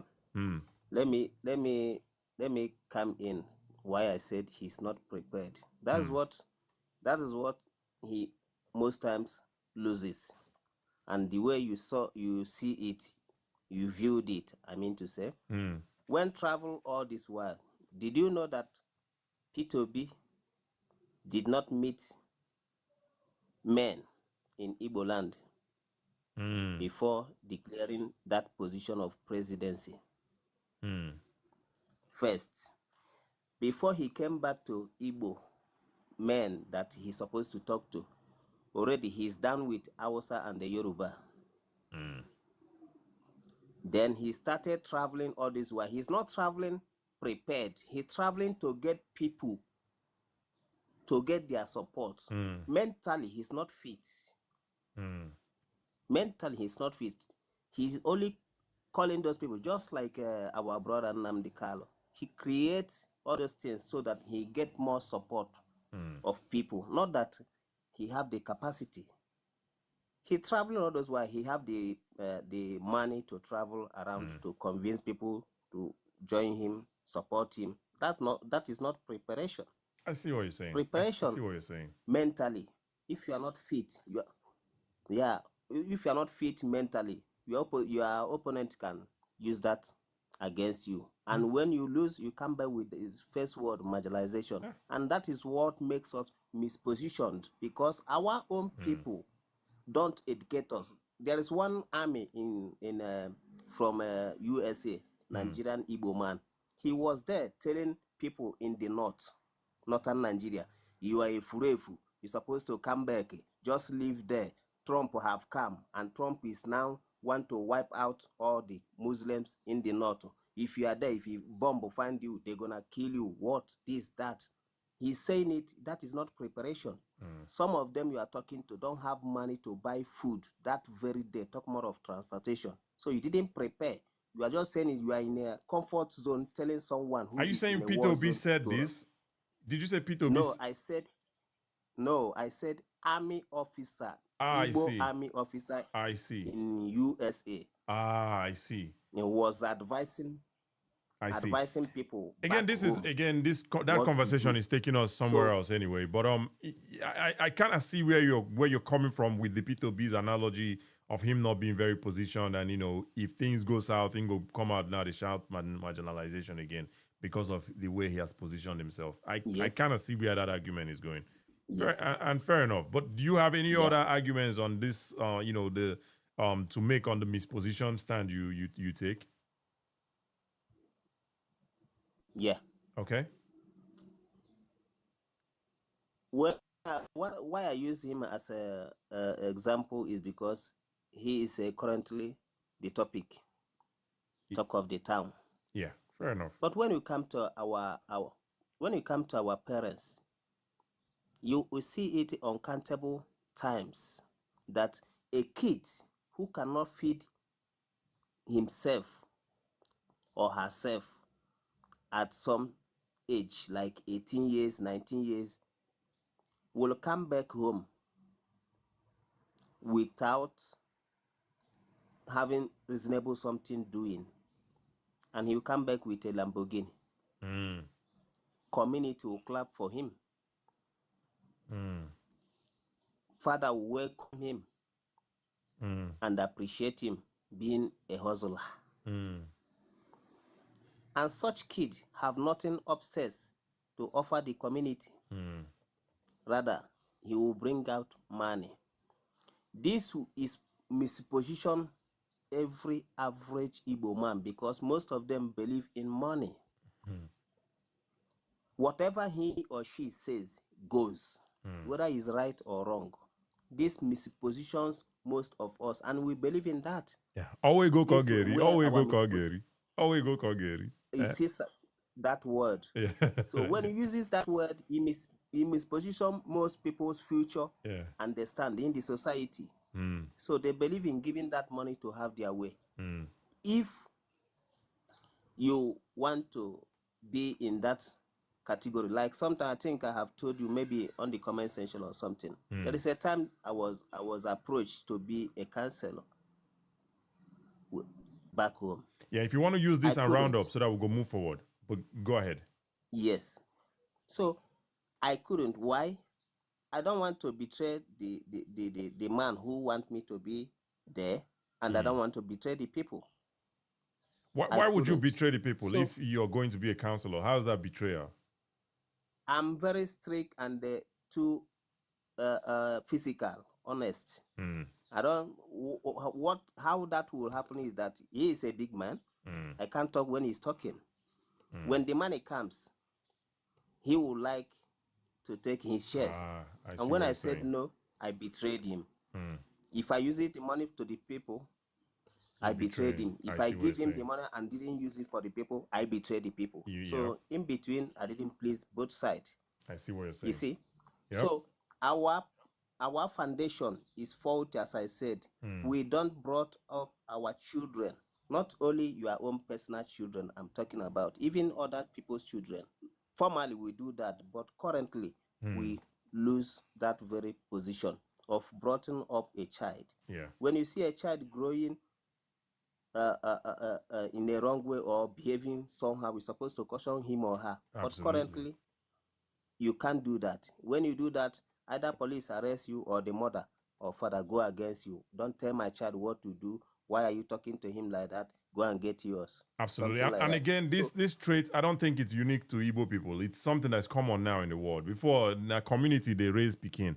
But now, everybody now, if you touch my Pekin, don't touch my Pekin. So it's not, again, it's not unique to Igbo people, but I hear you and I understand where you're coming from. But the two most important points where you give now, the mispositioning of Peter Obi and him never, meeting with Igbo people, going around and not necessarily going to meet with Igbo people, but going to meet other people. And that's, in your opinion, one way of him mispositioning himself. And if things go south, then he's going to begin to cry wolf and marginalization. I don't think Peter Obi would do that because he already lost, and we didn't hear him. Maybe you know him personally, maybe he did that, but at least in public, he never said marginalization was the reason why he lost. But the second one you also mentioned was unexplained wealth with kids. You know, Peking go bring money, come, they go mbute, Ghana boy now, yeah. you know, oh, he native be that, and I keep saying it. And Native be that. clap for the person. Absolutely. But yeah, I hear you, my brother, Nkemakona. Thank you again. But with that, we're going to need to move forward at this point. But thank you for coming and sharing your points, your thoughts on this topic. I like how you addressed it also on the aspect of mispositioning. Thank you so much, my brother. Make we move forward. Thank you. Thank you. All right. Appreciate. Thank you. All right, Dekin Sam, my brother. Thank you. We're on the roundup. This we're only going to go through the people that we have right now, and then we'll call it a day. But I appreciate all of you guys for being here so much. Make una keep the like. We're at 69K likes right now. Let's keep liking. Hopefully, we can get to 100K likes in 30 minutes. We'll have 30 more minutes to end the show. Hopefully, we can get to 100K likes and get more people, not to join per se, to share their thoughts, but at least to come in and listen to the show and learn one or two things from the show. Anyway, Dekin Sam, my brother, thank you for joining. Let us hear your thoughts on this topic. Good morning. Can you hear me? Yes, I can hear you. Okay. Talking about the topic, marginalized or mispositioned. Clearly, you can see it. We are being marginalized. Okay. So anybody saying that we are not marginalized, I don't know what they're saying. But let me just give you 2 points. You know, I don't want to go in the area of infrastructure, like building infrastructure. But let me just give you 2 points that has to do with normal society or humanity. Do you understand? Okay. Now, first of all, when it comes to politics, then you start hearing Hausa people and the Yoruba people saying Igbo man cannot be a president. What does that mean? That's an opinion. No, it means opinion. No, it's an opinion. Marginalized. Okay, if you say it's an opinion, how long? When was the last time an Igbo man was the president of Nigeria? Listen, becoming president of Nigeria is by election. And I'll tell you how we disenfranchise ourselves. Hear me out. I'll tell you how we disenfranchise ourselves, right? In maybe 1999 or so, Wazurike come out say make people no participate for census. Census will be said an important aspect of society. Where government, you know what census means. They'll count how many people there for an area. Wazurike come out with myself, say make we no participate. Igbo people didn't participate in census. We disenfranchised ourselves in that moment. our number was low because people no come out in numbers to come count themselves or whatever, right? The same thing when Nnamdi Kanu do 2014, 15, maybe 13, maybe.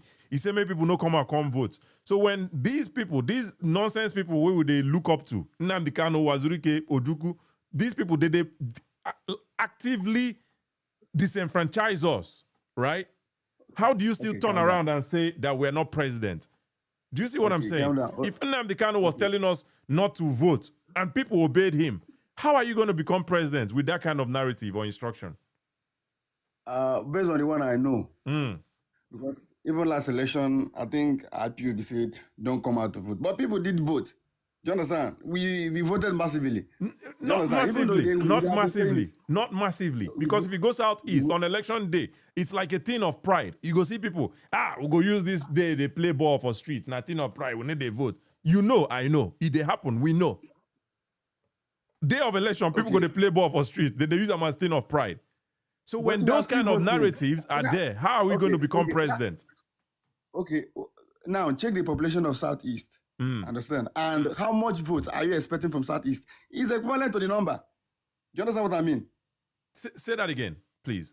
I said, if you check the population of Southeast, let me say the number of registered voters and the expected votes in the Southeast, you see it's equivalent to the number. So there's no way you are going to say people don't come out to vote. People do come out to vote. All right, fair point. I don't want to go out and say, oh, nah, rigging. I'm not going to say that, but that's a very fair point, right? However, becoming president, it's not about they don't hand presidency out like biscuit. They hand them out to anybody. You would have to compete, and Peter Obi is doing the right thing. Peter Obi is the only serious Igbo candidate I've seen since my adult life, since I started follow politics.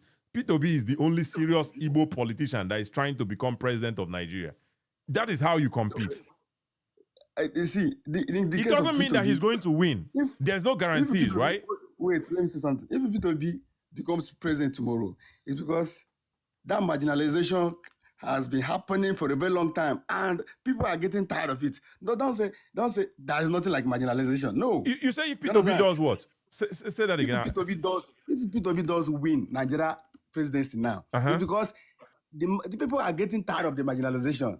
No, it's not because people are getting tired. It's because Peter Obi won.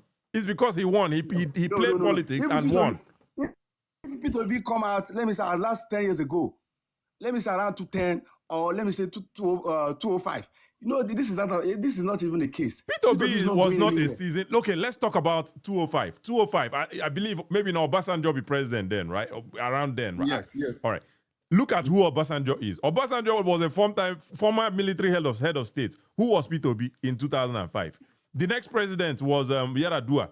I don't have his information like that, but he died. Jonathan took over. Jonathan also had pedigree. Jonathan was former deputy governor of Bayelsa State. He had pedigree in politics. And Yar'Adua died. Jonathan became president. Jonathan lost. Buhari became president. Buhari was one-time head of state. He followed do coup, by the way. Buhari followed by the people. He blind. I even by Agu but he followed do that reprisal coup. So Buhari hand on there for politics since. Who was Peter Obi then? Do you see where this thing is going? Peter Obi was not a seasoned politician in 2005. Listen. That's what I'm saying. That take it back to 2005, Igbo man can never be an option to be a president. Tell me the Igbo man where you for. Tell me the Igbo man. Jesus Christ. Tell me the Igbo man where you for recommend say making compete. So you are telling me since 2005 we have not had a very good candidate that can represent that can be. I'm not telling you. I'm asking you. I'm not telling you anything. I'm asking. Tell me the Igbo man. There are many candidates from Igbo. Tell me. There are many. Tell me. You say even who? No, the thing is this. Igbos, as back then, they know if you come out, you are just coming out. Nothing. You are not going to get anything. That is not correct. Igbo politicians have held significant positions in Nigerian politics, even since that 2005. Senate President Day, Senate President the 5 southeastern states, right? Senate President don't come out from 5 southeastern states. Even Ngige would have been the Senate President during the Buhari election, during the Buhari time. But I don't know how they use Lupwam. You know, I don't know how that one worked, but he didn't become Senate president. So we've had these positions since. So these men that you're talking about, even Deputy Ike Ekweremadu was Deputy Senate president. Did they have they were just there for their selfish interest. They weren't there for the people. All these posts you mentioned is not enough for us as Igbo people. Do you understand? So, okay, others are becoming the president, then our own is for Senate president. No, now, it's not enough for us. I'm not saying, I'm not. 60 years, Nigeria got independence for how many years? For over 60 years, all we have to be is Senate president. The other person was Senate president. The other person, what happened to the presidency? By the way, hear me out. By the way, Nnamdi Azikiwe was the first president of Nigeria. Yes. Right? All right. So is that one enough for you? I mean, that one is not enough. As an Igbo, man, as a proud Igbo man, is that one enough for you?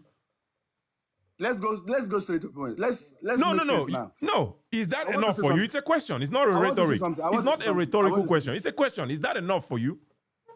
It's a question. It's a question. It's not enough. It can never be enough.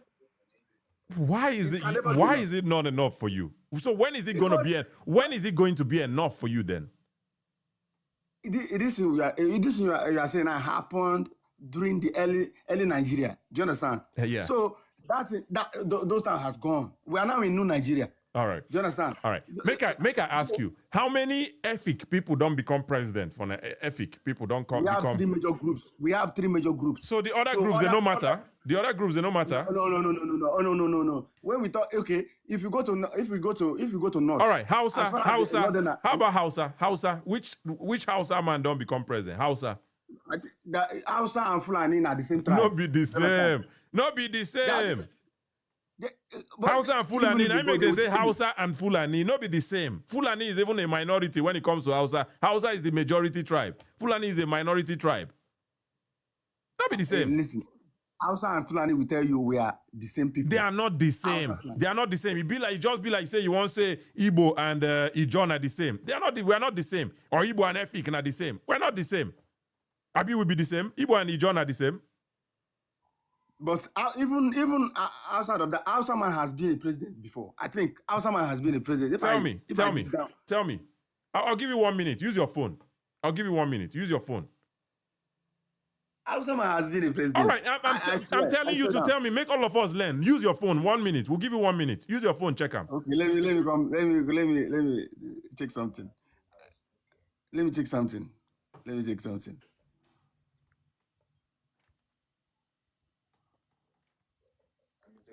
Make una bear with us. 1 minute. Let him educate us. You know that learn when they come here, come learn. Let us learn. Let us learn from Mr. Dickinson.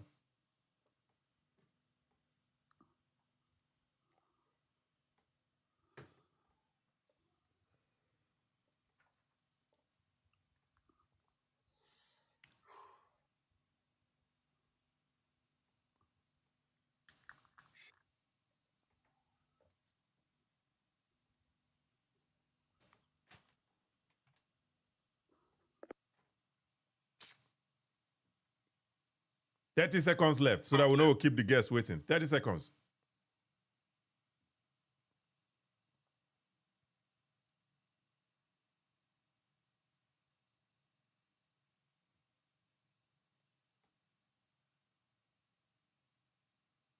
All right, I'm guessing that the silence there means that you've not found anything. So we're just going to go down. After the show, you can also go back and do a deeper research, right? You can do a deep research after the show. But, and again, president does not determine, say, person they marginalize. Nnamdi Azikiwe was the first president of Nigeria. Was the very first president of Nigeria. We've held Senate positions. Those men will hold those Senate positions, and I don't even know their names, right? But I know say 5 Senate presidents don't come out from the 5 eastern states, right? They didn't do the politics of what Peter Obi is doing. Peter Obi is the only Igbo politician that has taken this president something seriously. Nobody's going to hand president to you. And that is not even a yardstick to say, oh, we are being marginalized. Nobody's going to hand presidency to you like a biscuit. If that's your argument, it's flawed. If that is your argument, my brother Dickinson, it's flawed. Okay, see, I have 2 points. If you don't agree on this one, okay, let me also move on to the next point. Hear me out. I don't have to agree, but can you at least change your mindset? Have you learned that no Hausa man has become president in Nigeria? At least take that one away. Don't just move on like it's nothing. I think I have heard. I know, say all the names look alike, but I think that is. All right. After the show, make you educate yourself more. Yeah. Let us talk about the second point. Okay. The second point is this. When an Hausa man does something, they treat his case differently from an Igbo man. Do you understand? Or even a Southwesterner. Let's talk about it. Do you understand what I mean? Let's talk about it. Just like all these Boko Haram people, when they are being caught, do you understand? They treat them fairly. Unlike you being an Igbo man. Do you know this name? Shekau. Shekau. Do you know this name? Shekau. Mamadi Shekau. I know. Who the person be? To the best of your understanding. I think he was once a leader of Boko Haram, something like that. Do you know where he is now? I think he's dead. I don't know. He's dead. Nobody, I think. He's dead, right? They buy him. They don't even allow him come court, come do anything. They buy him. Then bring another person who resemble him. Oh, he's still they buy that one. Then bring another person where they buy him again. So what is your argument there? Okay. So you haven't yet heard something like they catch Boko Haram terrorists and I don't hear them. I don't hear that one. But I'm telling you, I've heard something like that before. I've heard it. But I'm also telling you that Shekau, who was the leader of Boko Haram, they buy him. Why? What other argument do you want to have? There's no excuse of bringing Boko Haram group into our military. There is no justification for that. Let me now ask you. Do you know that Hope Uzodinma has given amnesty to these ESM people? Do you know that? Amnesty to ESM people? Yeah, Hope Uzodinma. I don't know that. Go again. I'm not going to give you time so that we don't go bore our guests here, right? After the show, you go, just take notes. You sit at Hope Pencil. Take notes. Make I give you the first one. The first one, the Hausa president. Find him. And then the second one, Hope Uzodinma amnesty for ESN. Check him. Then see if this your idea of, if they catch Boko Haram, then leave them. If they come another side, no, they do the same thing in our side. Even Ijaw people, we go do Niger Delta this thing. Niger Delta, when they find resource control, Asari Dokubo them, they give them amnesty too. So not be just Igbo people. The Nigerian government, and in my opinion, that's not even the way to go. If person do something with the bad, buy the person. If I be president, if I be governor first thing what I go start to do, once I enter, I go start to build prison. Because I know say that body go surplus. If me, I'm just saying this is me. Because the government should not be negotiating with terrorists. Any government where they negotiate with terrorists is not a serious government. Okay. You know another thing is this. Power belongs to the North. All of us know. Do you understand? All right, and this is your third point. Make I write them down. Your first one was president debunked. Yes. I debunked that one. Second one was they do partial, they do partial, this partial and impartial. I don't know. I didn't fit differentiate the exactly. But we say that they do partial when it comes to waiting not person do another person do. Treating Nigerians. As I tell you, amnesty, right? Amnesty. Hope Uzodinma, amnesty, ESN. This is the keyword. Hope Uzodinma, amnesty, ESN. That's the keyword you should type on Google and see what you find. The first one was president, Hausa president. That's your keyword. Now, your third argument. And these two, at least, I don't debunk them for you. What is your third argument? My third argument is this. Hausa people, everybody know clearly that these people, the power belongs to them. You understand? And because of that, our own leaders representing us at the federal level, they are acting like puppets to them. Like everybody wants to please them. And this is where the marginalization comes from. So what is your reason for saying that power belongs to Hausa people? I mean, anybody can say anything, right? Yeah. I remember when Fulani herdsmen, they attacked a village in Uzuwan in Enugu State. I don't know if you have heard about that. Those people, after the attack, instead of our governor then was Ifeanyi Wine. I don't know if you know, Ifeanyi Wine. So instead of our governor to come out and start saying, no, that people came to attack your this. They called him from Abuja and they told him, you don't have to do this. You're certain that they called him from Abuja? All right, I thought shoot. Is he there? I think your network is breaking. But the next thing I was going to say is your governor is a coward. He's a coward. Your governor is a coward. If somebody come your state and you have the ability to catch the person where they buy your citizens where you're supposed to protect, You have the ability to do it. Person call you from somewhere. You're a governor. Person call you from somewhere, tell you, say, man, you're not doing anything to that, and you allow that go. You're a coward. There's no other word, right? You're a coward. If Kachi na governor, you go suspend me. The way they suspend Fubara, now so they go take suspend me, I dey tell you. And my people, when they hear the reason for the suspension, all of them go come out for street. I dey tell you, my brother. But anyway, I think he had a technical difficulty there. He dropped. But when I don't see how the conversation go now, and I like this conversation me and Dickin Sam had now. It was very respectful, mature. We had a very good conversation. Even though he came out with some false narratives. You know, the first one in come say the president, they no give you woman president. Nobody's gonna give you. President is not biscuit. Nobody's gonna give you biscuit. President has biscuit. It doesn't on there, man. It didn't happen.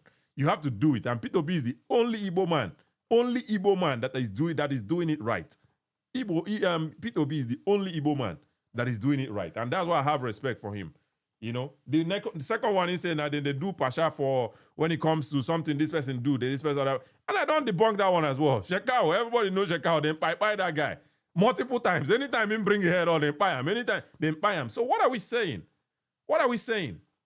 Hope Uzodinma, they give ESN people amnesty. So what are we saying? Hey man, let's stop playing. Hausa, how the last one he was trying to make, the last case he was trying to make was power belonged to Hausa people. Let's talk about it. But he had a technical difficulty there and had to go. But regardless, if your governor is in charge and he has the ability to catch people where they pay in citizens and he not do anything, he's a coward. Anyway, let's keep it moving. Choma, I know you're here. Do you have some thoughts you want to share before we go to our last guest for today?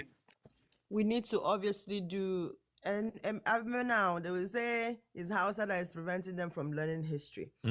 So I want to, the count is still 0 because I have not heard any marginalization points being made.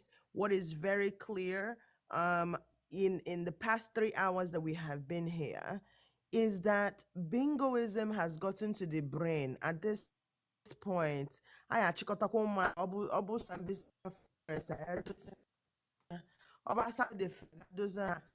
that wants to talk about, like, we need to get to the point where when you say Bia before you made the Fara, Amazon forest straight, and one half fence, because these people are moving mad. It means that they think that Indini are north, because I think when people hear north, they think Hausa. They don't know Hausa language, Hausa people, Hausa. You just ask them now, who are the Hausas? Like, I think they think anybody who speaks Hausa from the north or anybody who is in the north is an Hausa person. Your voice is breaking, Choma. Your voice is breaking.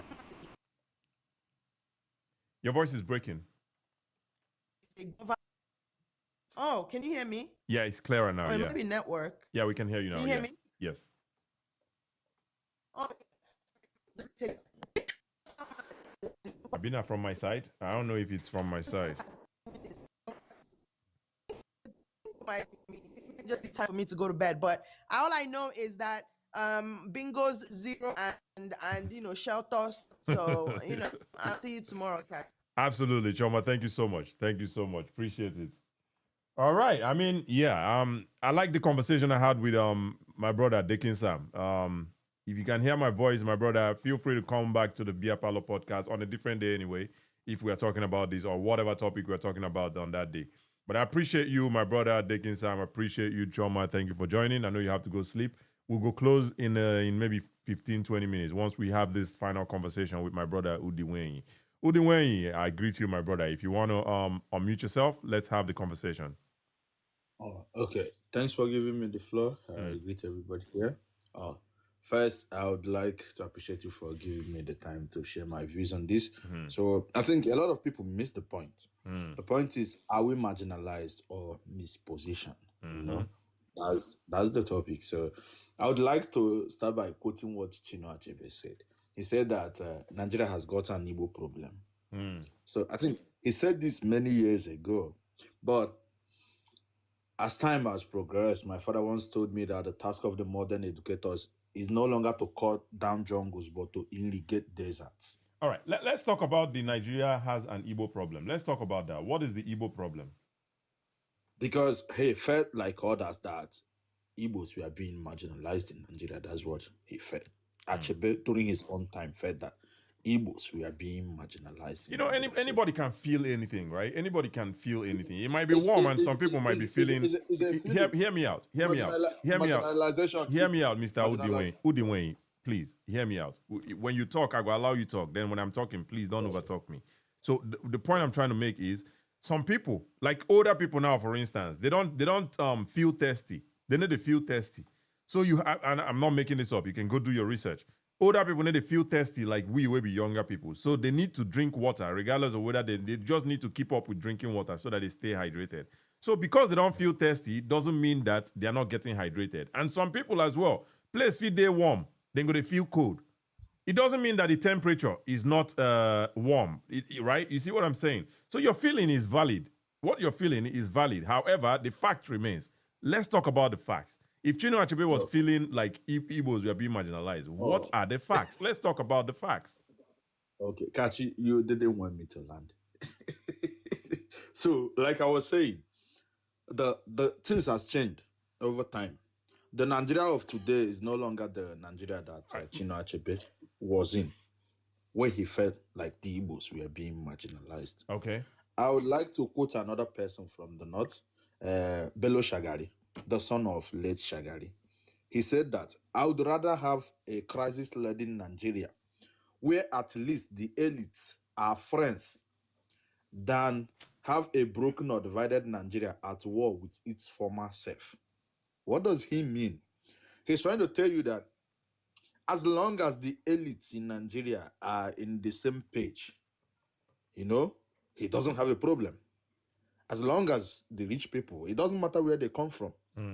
The rich from the north, the rich from the south, the rich from the east, wherever they are, as long as we are together, it doesn't matter what is happening to the ordinary Nigerians. So this brings me to say that Igbos are not being marginalized. Ordinary Nigerians are marginalized. It's not an Igbo thing. As long as you're not a member of that bourgeoisie circle, bro, obviously you're marginalized already. The elites are the one marginalizing an average Nigeria. It's not an Igbo thing. It's not an Hausa thing. It's not a Yoruba thing. It's a Nigerian problem. Go to Lagos. You see many people on the street, Yorubas, Igbos, wherever they come from, bro, suffering. Most of them can't even get a job. They don't care if you're qualified or whatever. They won't give it to you. Those they are not Igbos, bro. They are just Nigerians. Go to the Hausas. You see the same thing. Those people are not Igbos. They are suffering as well. They can't even afford food to eat. So my point is that an average Nigeria is marginalized by the elite Nigerians. This is the problem. Just like Bello Shagari said, the elite don't care about the common people. They don't care what is happening to the common people. You see them, they buy people for Sokoto, they don't care. As long as they reach us, they okay. Say that they buy people for East, they don't care. As long as they reach us, bro, they okay. Then they buy people for West, they no care. As long as they reach us, and they all right with this side.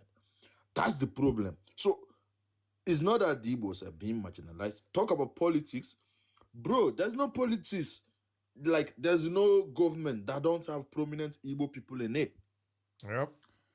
Ekweremadu was a deputy senate president. Oyi of Oyi, Chiboka Dibo, was a deputy senate president. What is his name again? And Alex Ekweme was a vice president during Shagari's time. During Jonathan's time, late Ifeanyi Uba was the one in charge of Nigerian oil. Osita Chidoka was one of his closest men. What is her name? The female one. Stella Odua. The one that... even Stella Odua. There's this one that still works with the, I think, World Bank. Ngozi is a decorated Okonjo-Iweala. woman. Ngozi Okonjo-Iweala. These people were like the people at the helm of affairs of Nigeria. And then you go to the north, you find the likeness of Sambo Dasuki, Olisametu, an Igbo man as well. He was very close to that government. And then, like, you ask yourself, are those people not Igbos? Were your life better? Like, what were you like then? Today, in Tinubu's Jagaban Emilokan era. You have the likeness of Hope Uzodinma. He's in that government like Idedi Egidibam. Yep. You know, if you take him away from him. You have the likeness of David Mwezomahi. He's into that government. Even this new guy from Abia State, what is his name? I think Deputy Speaker, House of Representatives. Carlo Benjamin Carlo. Benjamin. He's into the government as well. Yep. And then you see the city boys as well. The Afonso them. They are into the government as well. Has your life changed? What has it brought to you? These people are your people because you're complaining, but these people are your people. They are into the system and they are your people. Okay, currently, almost all the all the governors in the southeast, they are shouting, "On your mandate we shall stand." Are they Hausas? They are Igbos, right? But does it change anything? Does it make you feel better? Because the other guy, he talked about having an Igbo president. And I'm like, do you want titles or you want good governance? Do you want titles or you want good governance? Do you want the title of, oh, as long as an Igbo man is there, I don't care what he does? Yep. Or you want good governance? Because these are two things. You just want Peter Obi to be the president, and then you have the title that an Igbo man is now the president. Will that put food on your table? Yeah. It won't put food on your table because currently the governor in your state, he's not from Kano. He's not from Yoruba land. He's your neighbor, you know, he's your neighbor. The governor of Anambra State, I know where he used to live in UNN, behind flag. Bro, he was a common man. Today he's the governor. What is it like? You know, these are the questions. It is just the common Nigerians against the elite ones. You know, the elite ones has decided to keep the common Nigerians down. Absolutely. They have stumbled upon these people, you know, like they're stepping on them every day. They don't want them to grow up. Today, I saw a video of the governor of Anambra State with E-Money. Look at what they were saying. E-Money wanted to construct a road that leads to his place. And the local government chairman said, no, you can't do it. With his own money. The local government chairman said, okay, you no go do it. Imagine. Somebody trying to do the work of the government. And the government is like, who are you, sir? E-Money is from Anambra State. Did you say Imo State? No, Anambra State. Okay. In Anambra. No, it's okay. The governor of Anambra State, which is Soludo. Soludo, okay. Until he went and reported to Soludo. Imagine if he was unable to report to Soludo. That means he can't even have a road that leads to his house. Is that a Yoruba man stopping him? No. That is an Igbo man from his own local government. Local government is like the woman in government. Yeah. The Omona arm of the government. Yep. So like that's like the Omona arm of the government saying you can't do this. Imagine your own Omona sabotaging you. Yep. So it's not about the way we see it. Nigerians, the poor Nigerians are being marginalized. Talking about misposition, being mispositioned. Look, Nigerians are not even seeing what is happening. I was reading in the news, the son of late Buhari has come out for House of Representatives. Nyesom Wike is pushing his son Yep. forward. David Umahi is pushing his son forward. As I'm talking to you, the son of Ike Kweremadu is a commissioner in Enugu State. The son of Chimaroke, all these people, their sons are in the government as I'm talking to you currently. So these people are conquering us every day, and you're talking about positioning yourself. If you like, position yourself wherever you like. These people are against you, bro. You're not going anywhere. Malam Aminu Kano, I can't pronounce his name very well. He said something. Until the son of an ordinary man we rose from nobody, knowing nobody, and become somebody in Nigeria, Nigeria will never be good. Because what we have is everything is by who you know, who you help. You don't bath. Who you know, who you help. You don't bath. Yep. You say, I'm this.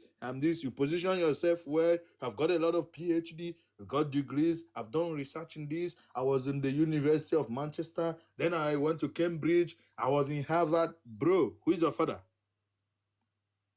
Oh, you come here to tell us you are wise? Hell, get out. They will kick you out. Yep. Go to where they do business. They seize your goods. You call the customs and like, who referred you? You are like, hey, my goods are not contraband. They're like, get out. Yeah, So, Mr. Udinwe, the if you want, problem- just help me round up so that we'll go end the show for today, though. I appreciate so you, though. I'll Yeah. help you round up. So the problem is not like there's no tribe that is being marginalized in Nigeria. Yeah. Every tribe in Nigeria is being marginalized by the elite Nigerians. And these elite Nigerians, they are not Yorubas, they are not Hausas, they are not Igbos, they are not Efik, they are not Ijo. They are Nigerians. They are spread all over the whole place. You no get where they know they. That's their circle. They everywhere. Igbos get representative there. Hausa get representative there. Yep. Yoruba get. Everybody, they gather, they do them. Not be one person, they do them. They gather, they do them. The moment we realize who our enemies are, the better we can even fight them. The moment we realize that it's not the Yorubas that are our enemies, it's not the Hausas, it's the elite Nigerians, which the Igbos are part of, the better we can find a way to move forward. And then stop saying that this one happened, Bro, that's never going to help us. Absolutely. We come out every day. It's not your thing. It's a Nigerian thing. The problem is a Nigerian problem. You know? If most of our Igbo people travel to the north and see the level of poverty there, they would come back and go and do Thanksgiving. Absolutely. Honestly. Absolutely. They will do Thanksgiving. One Yeah. day, ada agba aja na north, ịgba aja ndị mmadụ eweri eri ozugbo. N'iru gị, ọsị Chineke nke ahụ coke, tapuo onye nwụbagodo coke. Mana otu, ide ishe mmadụ akwa, ọ na-ekpere gị baba mutum, ịtakọ, ide ishe mmadụ akwa n'ala Igbo, ọ gaghị eyi ọjụ. Yeah. Because one more option. Yeah. So, isn't it marginalized? What are these people saying? Ndị a ejigoro ezigbo poverty kujicha ọkpa. One day, I was talking with somebody. I've been in Kogi State. Onwe ebe a na-akpọ Ikende. Ikende abụ a village. One day, ije na village a, anya mmiri agba gị. One day, isi Chineke ọgịnị dị ha. Ndị nke a nọ n'ụwa. Ndị ha wụ ndị Igbo. They are not Igbos. They are Nigerians. Yeah. And then they are more marginalized than you, self. Like, these people has been crippled. Their spirit has been crippled by constant bad governance. Yeah. Strategic bad governance. Strategic policies that is geared towards keeping them where they are. Where they are. Yep. Look, like, there's nothing to elevate them. They don't want to be elevated. Oh, people are even... Don't they know that the Alamajiri in the north is a system to keep them where they are so that the people on top will keep enjoying it? Yeah. People don't even understand how it works over there. Then they are complaining of being marginalized. If you see people who are being marginalized, you will shut up. Like, you will go home and say, thank God, oh, I don't know, say life good like this. Oh. They say people move to the north. Because they move to the north, they see opportunities there because the people there, they're like, they live in 1902. Those people will never enter 2000. Oh. With their mindset, the way they are being programmed to run, they are running like people in 2000 or even 1902. So it's not an Igbo problem. It's a Nigerian problem. But I see the other guy, he has over 9,000 followers on TikTok, Dakin. And I'm like, is this what you say to your followers? Bro, that's dangerous. Yeah. The ideas he has, very dangerous. And that's why, people like myself are, coming up, Choma, Amarachi. There's a ton of people who are giving this kind of content right now. And it's very important because if you allow these kind of narratives to keep going, it's a shame. It's a shame. They feed our people with lies and falsehoods. Yeah. It's not lies. It's Leonard Lumbas. That's what they feed them with. Yeah. Like But Mr. Udinwe, make we round up and call it a day for today. I really appreciate you for joining. At first, I thought you were coming up with the marginalization story, which I don't have a problem with. I just want to have a good argument, right? Like you saw with me and Mr. Dickinson. I just want to have a good argument and a good conversation. Things has changed. Achebe was saying that thing in regards to the war because during the war he was very proactive. He was involved. I mean, the war is we can talk about that something too. We can talk about that all day.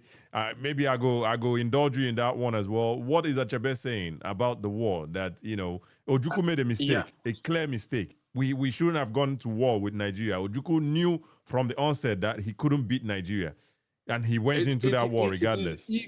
It is the ego problem. Yeah, so what if Achebe is on the other side saying Nigeria has a Igbo problem? I don't know where that... I have read a lot of takes. Yeah. A lot of Achebe's takes about the war. when I would say that in most of the stories, he didn't really come out to reveal the things he knew because he was close.